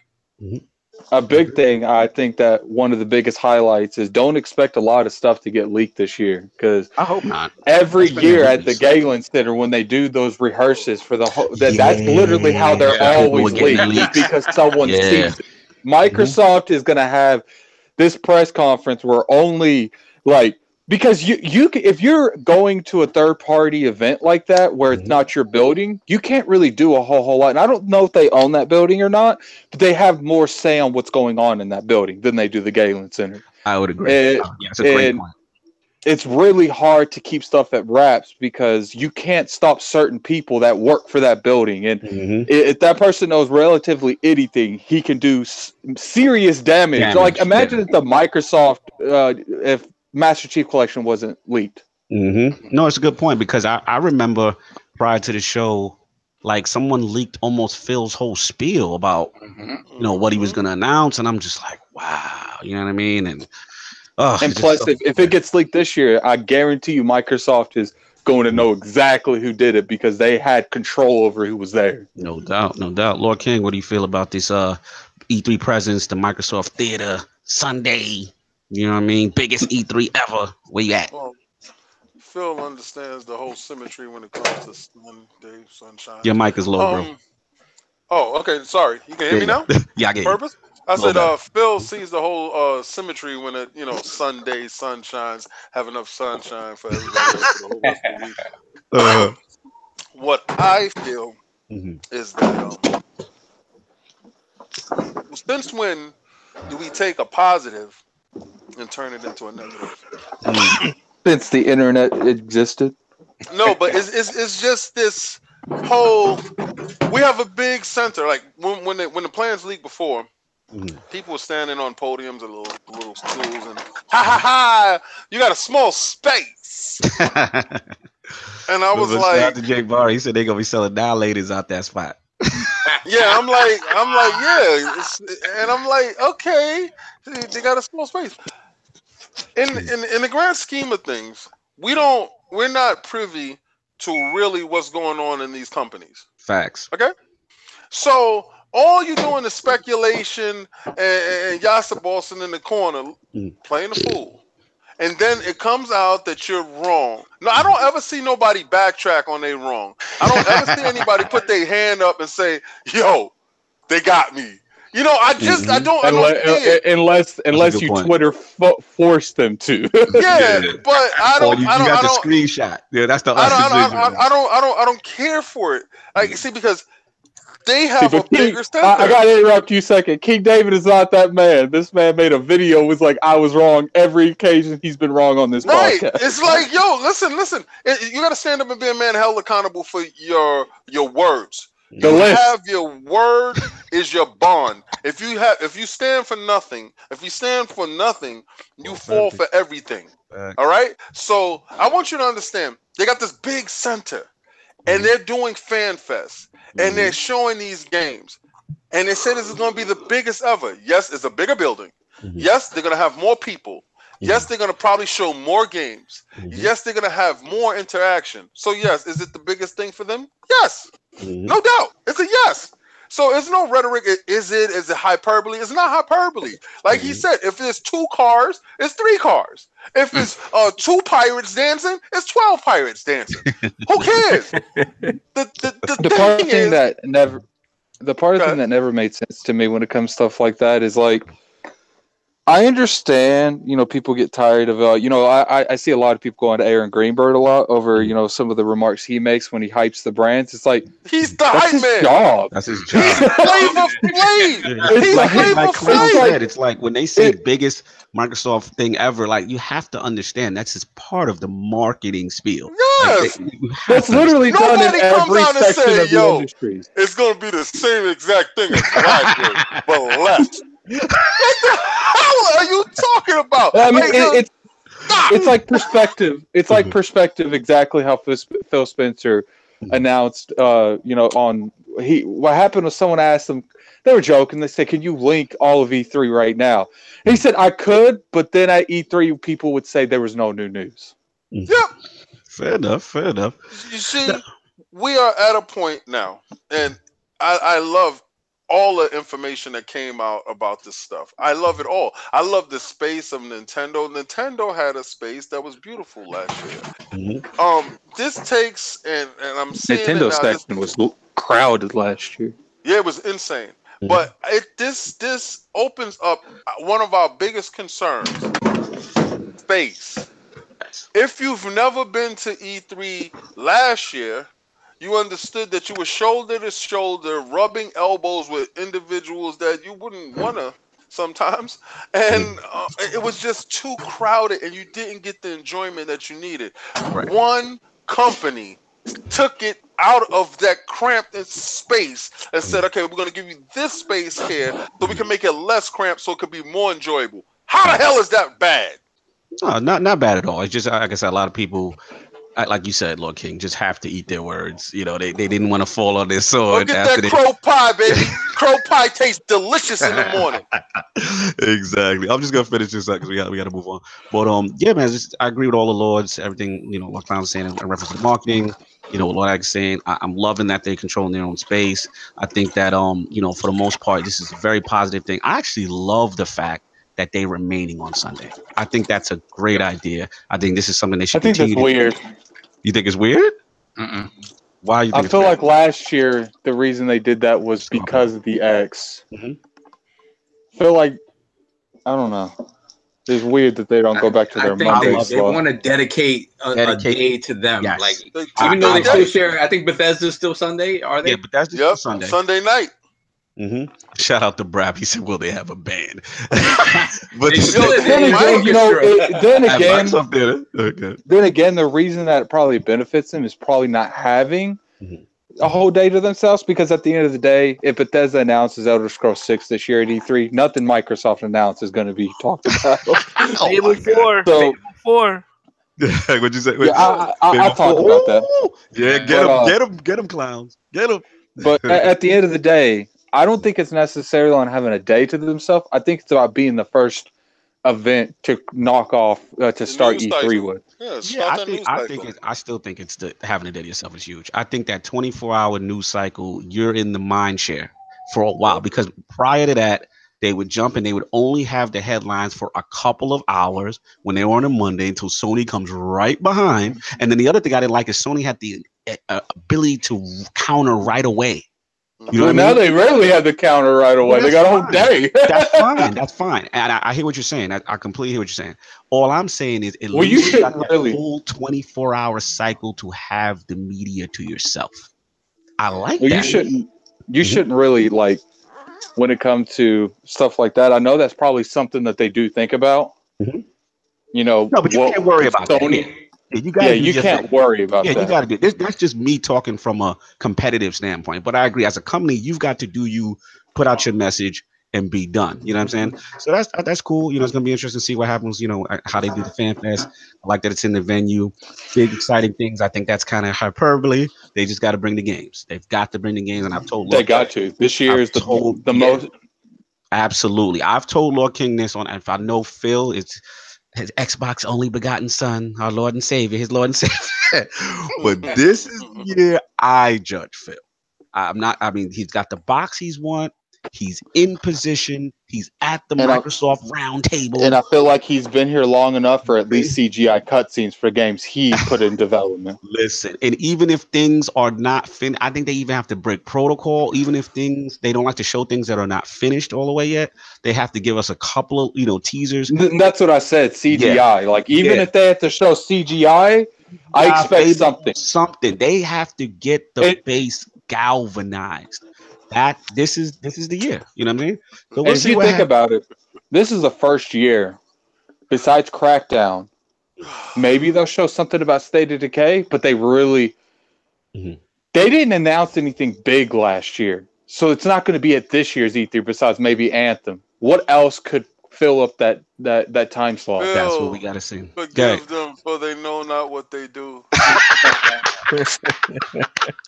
Xbox only begotten son, King. That's your man. I'm just saying. Forgive us for besmirching his great name. My profile pic speaks for itself. Phil, forgive them, for they know not what they say or do. They will be beholden after the show.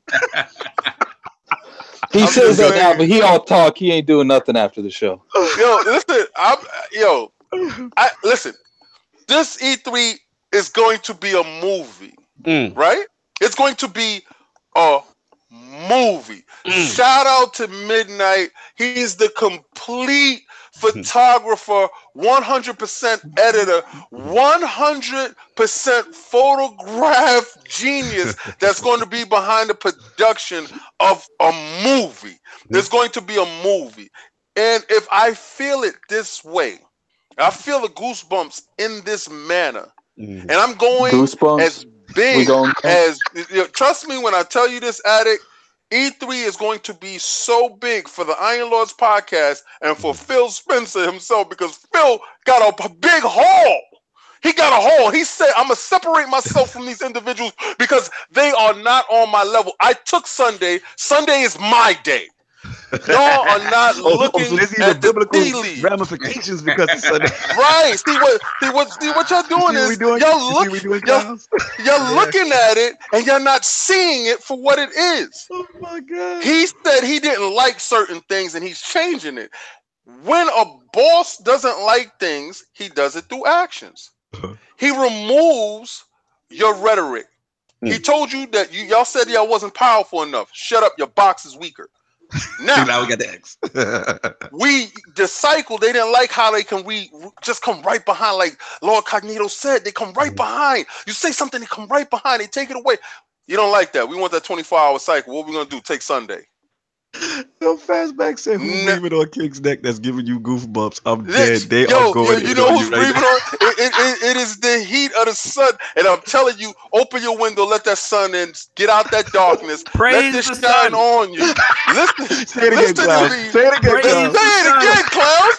Praise the sun. Get down and worship and bend the knee. Because at the end of the show, if you didn't know, they brought 4K to you live. 4K in your face. They're going to do something else that's going to be amazing. And then you're going to say, well, he had the games, but can he deliver? Shut up. Just shut up. Y'all at a point right now where you're running out of excuses and you're bending the knee. It's either get down or lay down. You gotta lay down, baby. Bend the knee. Xbox only forgotten Phil Spencer. We gotta repent. Forgive them, Phil. You guys are ridiculous. They know not what they do. I'm gonna use that. Forgive them, Phil. They do not know what they do. And on that note, we're gonna move on from this topic. We're gonna move up. I want to move up a topic, Addict, because we got Clownz on, and this is King's topic, and this is important to us OGs. We got to talk about it. So I'm gonna move up this topic. And that is, we might have to give a eulogy, man. Toys R Us. Lord King. What do you I heard taps playing in the background. I heard taps playing in the background. I hear it. I heard it. That's Clownz. I got up to the newspaper and I saw my childhood had died front page. I looked, it was killed by me. I could not. It was killed by you. It's your generation. It's your generation. Your generation murdered. It wasn't killed by their business practice or anything like that. They did not want to compete. Nothing of that. It was killed by my generation. It was your generation. You should have been let me know the wheels. day that I step over your topic when you introducing it. Okay, you let me know that day when I do that, and then you can go at me. Well, King, you have permission to do that next week. Don't worry. Good. I'll be back. Anyway, I saw my childhood dead. Mm-hmm. I looked at it and I said, the song played in my head. I don't want to grow up. I saw Jeffrey and them leaving. Mm-hmm. $5 billion in debt. And they got a chance from last year. They went to courts last year. Mm-hmm. They weren't able to pay out on that debt. And they have to shutter all 700 North American stores. And that is also going to spread towards the European stores and stuff like that. The reason why this thing is shutting down, and everybody's going to point to Amazon and call Amazon the evil genius in the manipulation of how they killed the brick and mortar stores where you went and got your toys. That didn't kill it. Your cell phone killed it. Mm. Your cell phone allowed you to pick up your phone and to order from the comfort of your home. Your wallet, your store, wherever you at, you're walking. Tell me right now, you want something, you pick up your phone, you click it, you don't have to go to a store. Mm-hmm. Some people don't even, we got to the point where we're so impatient, we don't even stand in line at the checkout counter, we go to the self-checkout. Because we know better, we know ourselves. Mm-hmm. We don't need help. Mm-hmm. So no longer going to the store looking for that new toy because that new toy flashed on your app and it told you that it was there. So these children don't really play with toys anyway. My son is 8 years old. He has 2 toy bins full of toys and he plays his Xbox, his PlayStation, his DS, anything but get down on that floor and use your imagination. Talk about it. So I bring it to you, and I know I lost a piece of me when it's gone. It's gone. It's gone. It's gone like Blockbuster. Yeah. It's gone. Yeah. And it's never coming back. I want to know, what was you doing and how did you feel? Because I know Lord Clownz told me his beautiful, illustrious gaming history. And I know somewhere in there, Toys R Us plays a part in his development. Oh, yeah, definitely. Let's go, Clownz. There's a eulogy going on, man. We need you to say some words. You know? I'm a Toys R Us kid. I don't want to grow up. That's right, man. We know the song. I blame Lord Addict for hunting down Jeffrey. And, once Jeffrey's gone, it killed Toys R Us. No, I mean, it's so sad because that thing was like, the hype for the 80s. You wanted something, you went to Toys R Us. They had it. They had everything, man. Like even those rare X-Men figures that came out by Toy Biz, they were at Toys R Us. You could find Iceman in those cases and those boxes. Once they unloaded it, you could wait at the door like I did, many hours for it. It's just sad, man. Like, and to see all those employees that work there that love the legacy of Toys R Us. I went to the one in Brandon, Florida the other day, and the guy was like almost crying at the checkout counter. The guy that was working there, he's like, "Man, I grew up in Toys R Us. I wanted to work here. This was my dream job, and now we're closing down." Wow. It's so sad, so sad. And then I wanted to say, like, and then there's like crazy vultures at Toys R Us all of a sudden because they're closing. I went there the other day for some Funko Pop figures, right? And there was a father and a son there, and the guy didn't, he mostly shopped at Amazon or whatever, probably because he was just telling his kid, he's like, grab everything Toys R Us exclusive, throw it in the cart. Toys R Us exclusives, I want it. I don't care how much I gotta pay. I want it. I want it right now. Give me everything. And his son was like going down the aisle frantic, like throwing everything in the cart, literally. And I got the last Raven figure, and he was so mad. But it's just sad to see that it's come to this, that they're popular now because they're going bankrupt. Absolutely. Like now everybody's going there and the lines are crowded and they're looking for deals and Toys R Us exclusives instead of just enjoying, that good old smell when you walk in. It smells like Toys R Us. Yeah. And the bicycles that they used to put together in the back for you, and those turtle sandboxes at the front with the sandbags. And man, I miss those game cages I used to have, where you take that slip up there. Take the slip. Yeah, you go to the game cage and you had that one employee that was like privileged with the keys. Like, yeah, I'm the big dog over here. I got this game. He got a raise. That boy got a raise that week. He had that special privilege, that cage privilege. He's like, I got Urban Champion right here for Ness. We only got 3 copies. You're lucky. Yo, wasn't he a god to us back then? Yeah. Who got the key? Who got the key? Find Thomas. Where's Thomas? So shout out to Abacab in the chat. He said trivia moment. One of the kids in the 80s Toys R Us commercial was Jaleel White, Steve Urkel. I never knew that. Wow. That's crazy. Continue, Lord Clownz, man. Take us back, man. When I was in there the other day, I was passing by a Toys R Us employee, and he was like, one of the older guys. He just wanted to probably retire or something. And I overheard a customer trying to bribe him. Customer's like, I got $70 here. Can you hold some exclusives for me as soon as they come off the truck next week?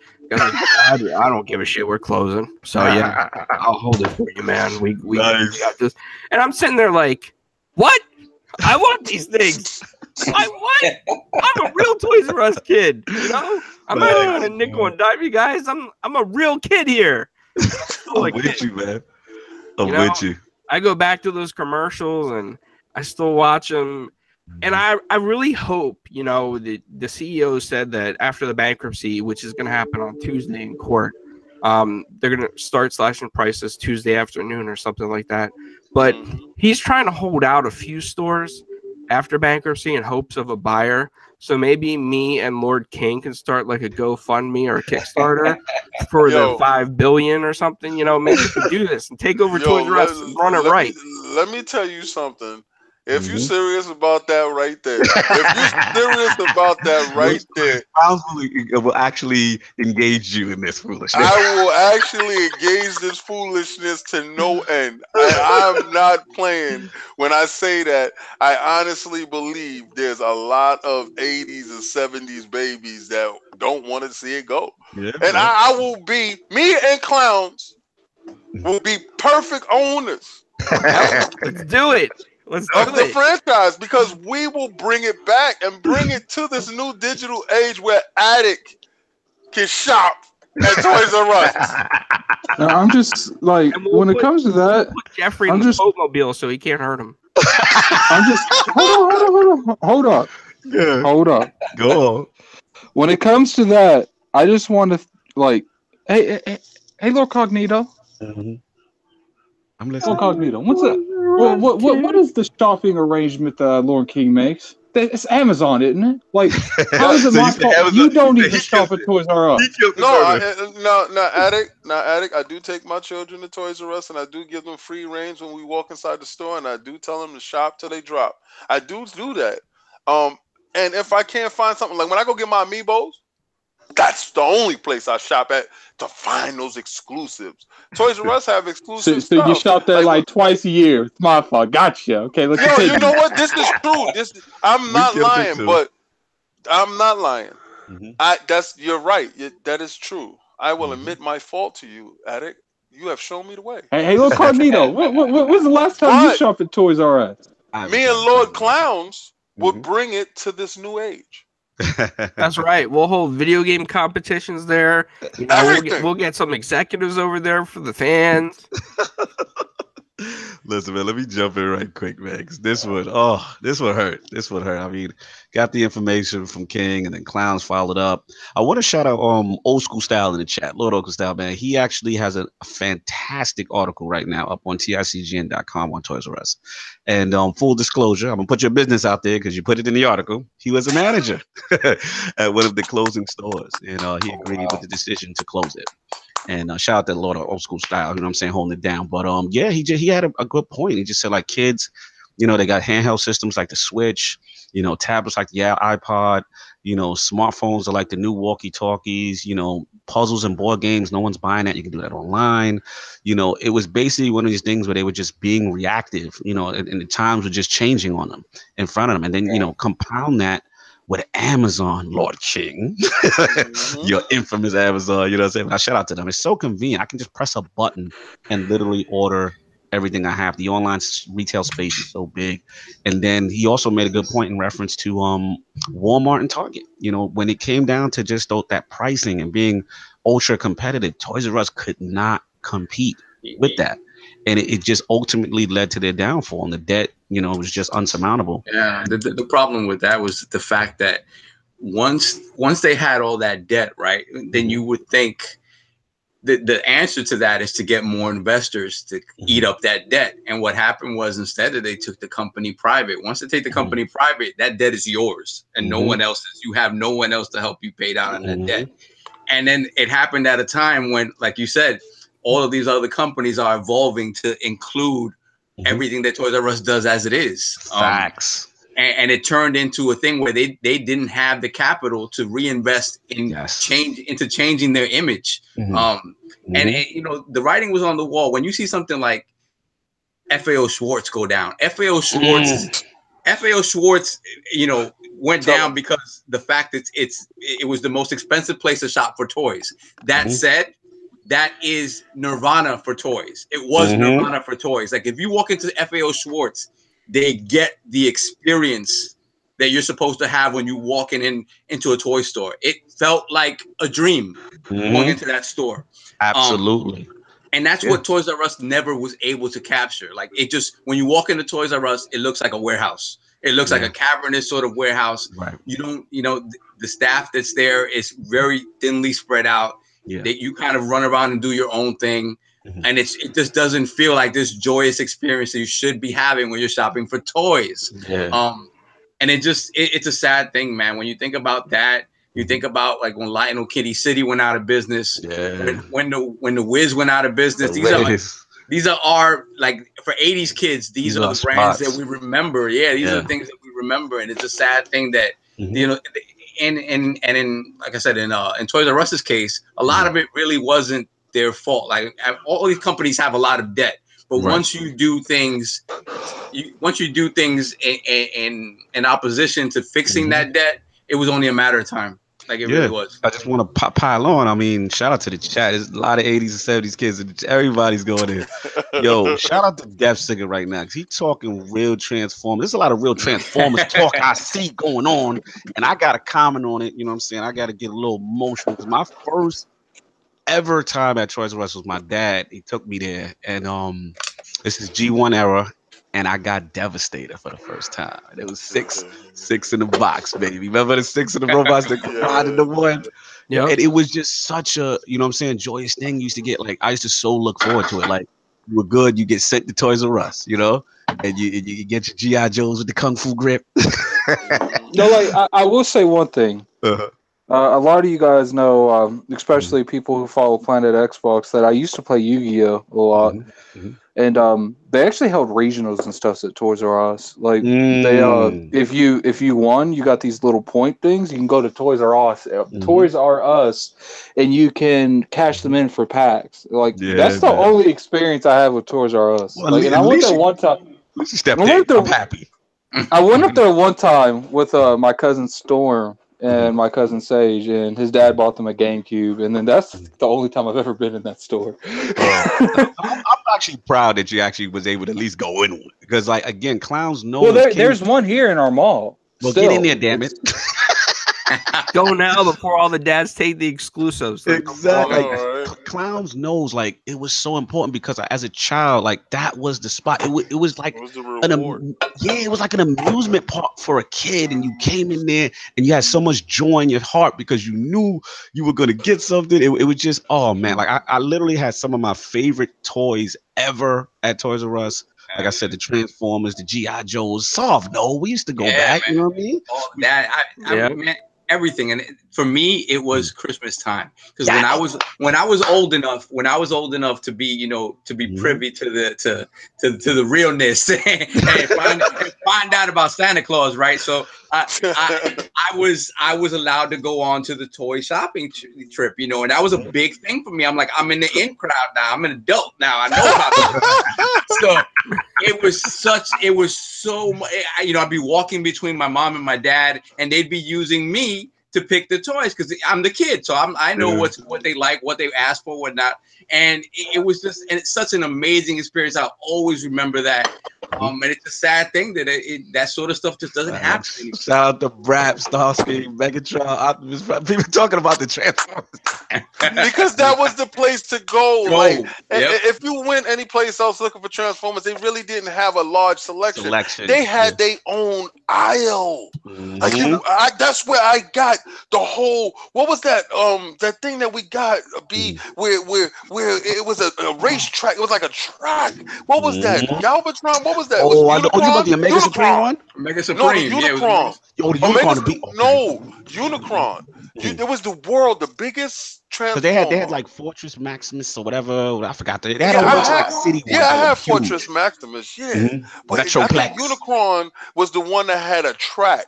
The Omega had the track. No, Omega Supreme had the track. It had the tank that went on the track that went around. Okay, yeah, that too. Yeah, so let's see. It's so many it's like exclusive stuff that you could not find anywhere. Right. And I defy you to find it on eBay right now. You look at the prices, they'll murder you. Shout out. Hold on, King. Yeah. You gotta put that camera on and show us it then, because I expect it being in your collection.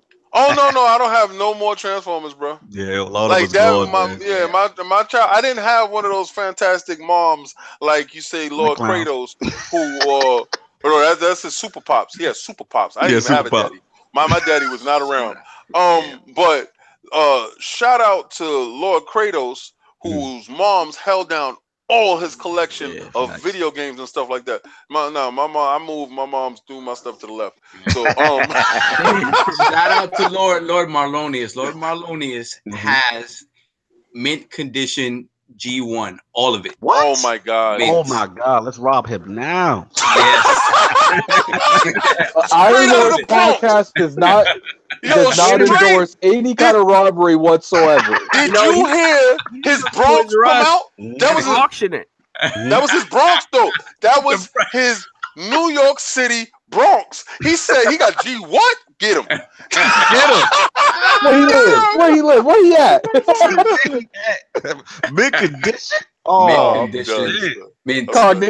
Cognito's over there thinking to himself, that's about to be mine. He texting him right now with the address. He always collected them, and then I guess in the early 2000s when people were buying stuff offline and stuff, the beginnings of the eBay stuff and all that, he got into buying and selling.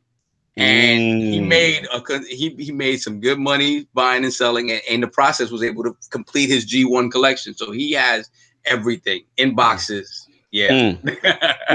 Yo, we could go on and on about Toys R Us, man. It's a sad time. It's so many memories. Glad Lord King brought to this to the table, man.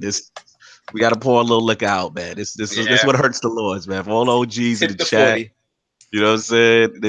This one hit hard. Lord Clownz definitely brought that to my attention. I was like, man, it's gonna be tough to go through this one. But we got to give a shout out. We got shut up. I'm good. But it's 3:17. Yeah, we gotta finish it. There's no more time. We got the Red Dead topic today. But yeah, man, thanks for everybody coming through, and let's get this poll going in. You know what I'm saying? We got the new poll, obviously, with the recent announcements, obviously, about Microsoft regarding the future of Xbox and its cloud gaming division. How confident are you that Microsoft stays committed to the console market? A, very confident. Cloud services approach is just to supplement their reach. B, not confident. I can see a multi-platform Xbox app in the future. C, I don't care. Crackdown 3 is the power of the cloud, baby. So that is the question Those are the choices. Please rock the vote. Hit the ILP Twitter polls hard when it goes up. Lord Clownz, an absolute pleasure to have you finally in the realm of the Lord. Where can the fine people find you? What do you got cooking up? Thanks, man. Every Thursday night, usually at 7 or 7:30 p.m., 4 Guys with Quarters on YouTube, Twitch, Twitter, or 4GWQ podcast on Twitter. Basically, like everywhere at this point on Google search, we show up. Nice. No doubt, man. Absolute pleasure. A lot of fun stories. And shout out. We're gonna bring you and your father back for the next episode. Hell yeah, the OG. Let the OG I want to hear come some through. more stories. We just got to like make sure Papa that we Clownz. got a untapped connection. You know, hey. You know, Bling. I will say this, that my dad had a good hookup at Toys R Us when I was growing up. Nice. He would actually bribe the people that unloaded the trucks. Goomba business. At I love it. midnight, when some of the trucks came in, my dad was there, and the employees unloaded them.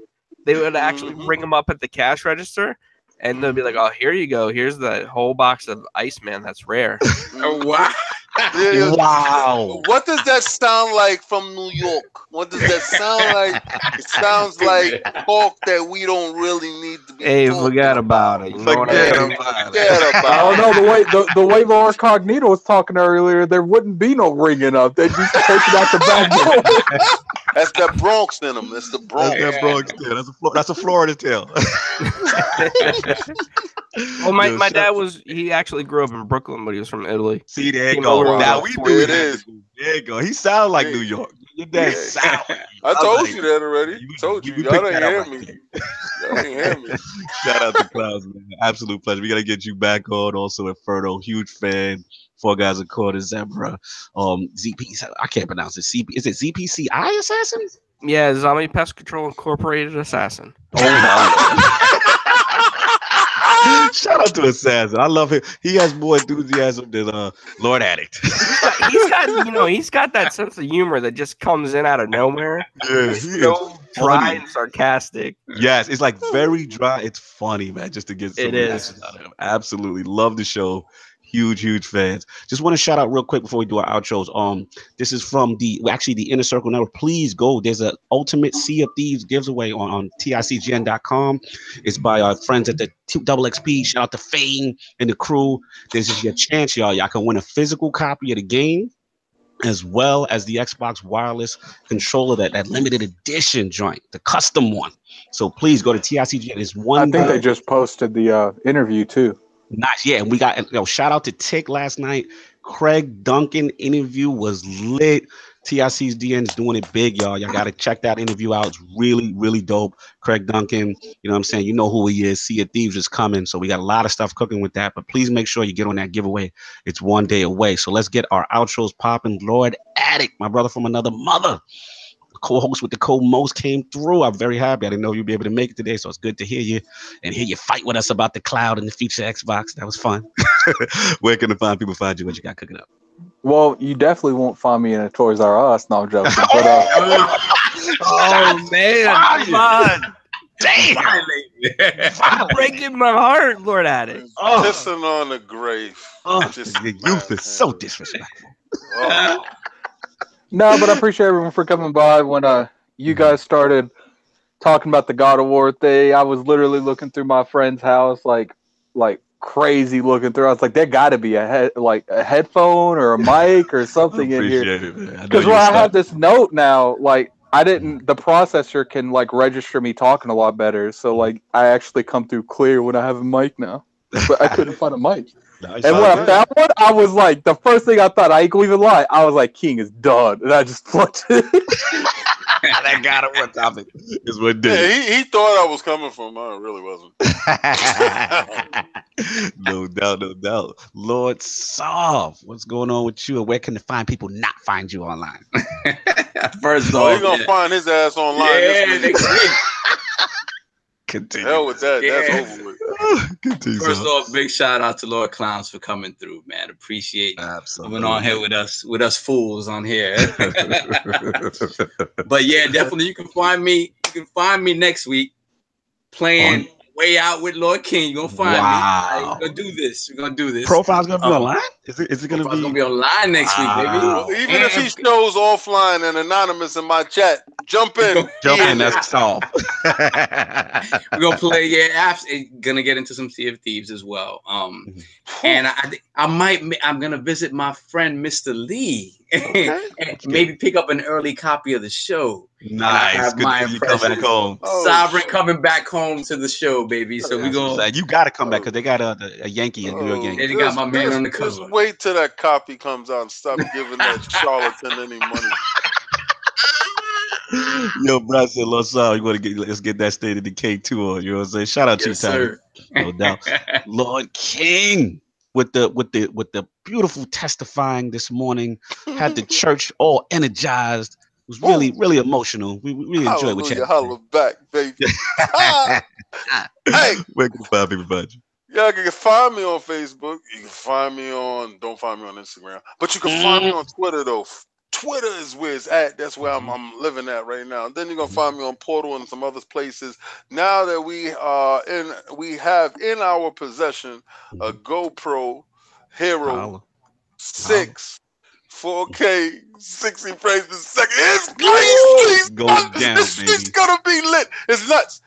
But you're gonna catch us there, and we're gonna be doing stuff. We're gonna be doing some. Got a lot of stuff coming, man. We're gonna be at PAX East and E3 full force. We're gonna give as we get closer to these dates. Like Lord King said, it's gonna be a movie, and we're gonna have a lot of information to share in regards to those events.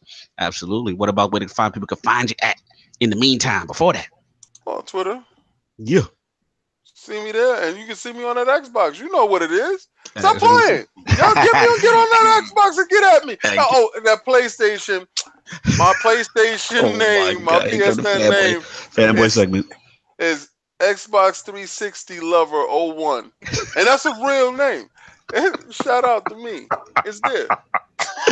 No doubt, Lord Cognito here. The gaming realness has been spread. Once again, thank you so much, Lord Clownz, for coming through, dealing with all the shenanigans and foolishness of the Lords. Glad you was able to get through it. Like I said, shout out. Make sure you guys hit that the Inner Circle Network, subscribe, like. Those likes are really appreciated. The audio will be going up later. The poll will go up tomorrow. Thank you guys for supporting Flashpoint on the ILP channel. I didn't say thank you, Clownz. I'm so sorry. Y'all got me caught up in my BS. No, hell no. It's not all right because I had a whole thing. Like, I'm sitting here thinking, I'm like, what the hell? I didn't even get to my TurboGrafx love for you. Like, you are my TurboGrafx brother, my 16-bit brother. Yeah, so I got to apologize for that. Quick question. Did you ever play Taking It to the Hoop? Oh, yes, are you crazy? Yo, that was Taking It to the Hoop was a ripoff of Pat Riley basketball. That was my favorite TurboGrafx game. Really? Yo, I ain't gonna front though. That was they used to have the cinematics every time you dunked. Yes, when you dunked on the dude, it's like pam, pam, pam, pam, pam. Yeah. Taking it to the whole. Yo, this is TurboGrafx love right now. That's what's up. For that one, man. Okay, you got it off now. You good? Yeah, man. I'm sorry, man. I didn't miss you. I just got caught up in some other crap, and I just thought I'm like, this is my TurboGrafx 16 brother. Like, no doubt, man. Yeah, Lord Cognito here, like I said, and like I said, thanks for everyone for saluting. We got Multiverses up tomorrow. Also, thank you guys for supporting Flashpoint. Number 8 is up with Ebontis on the Iron Lords Podcast YouTube channel. Thanks for the support there on that passion project, man.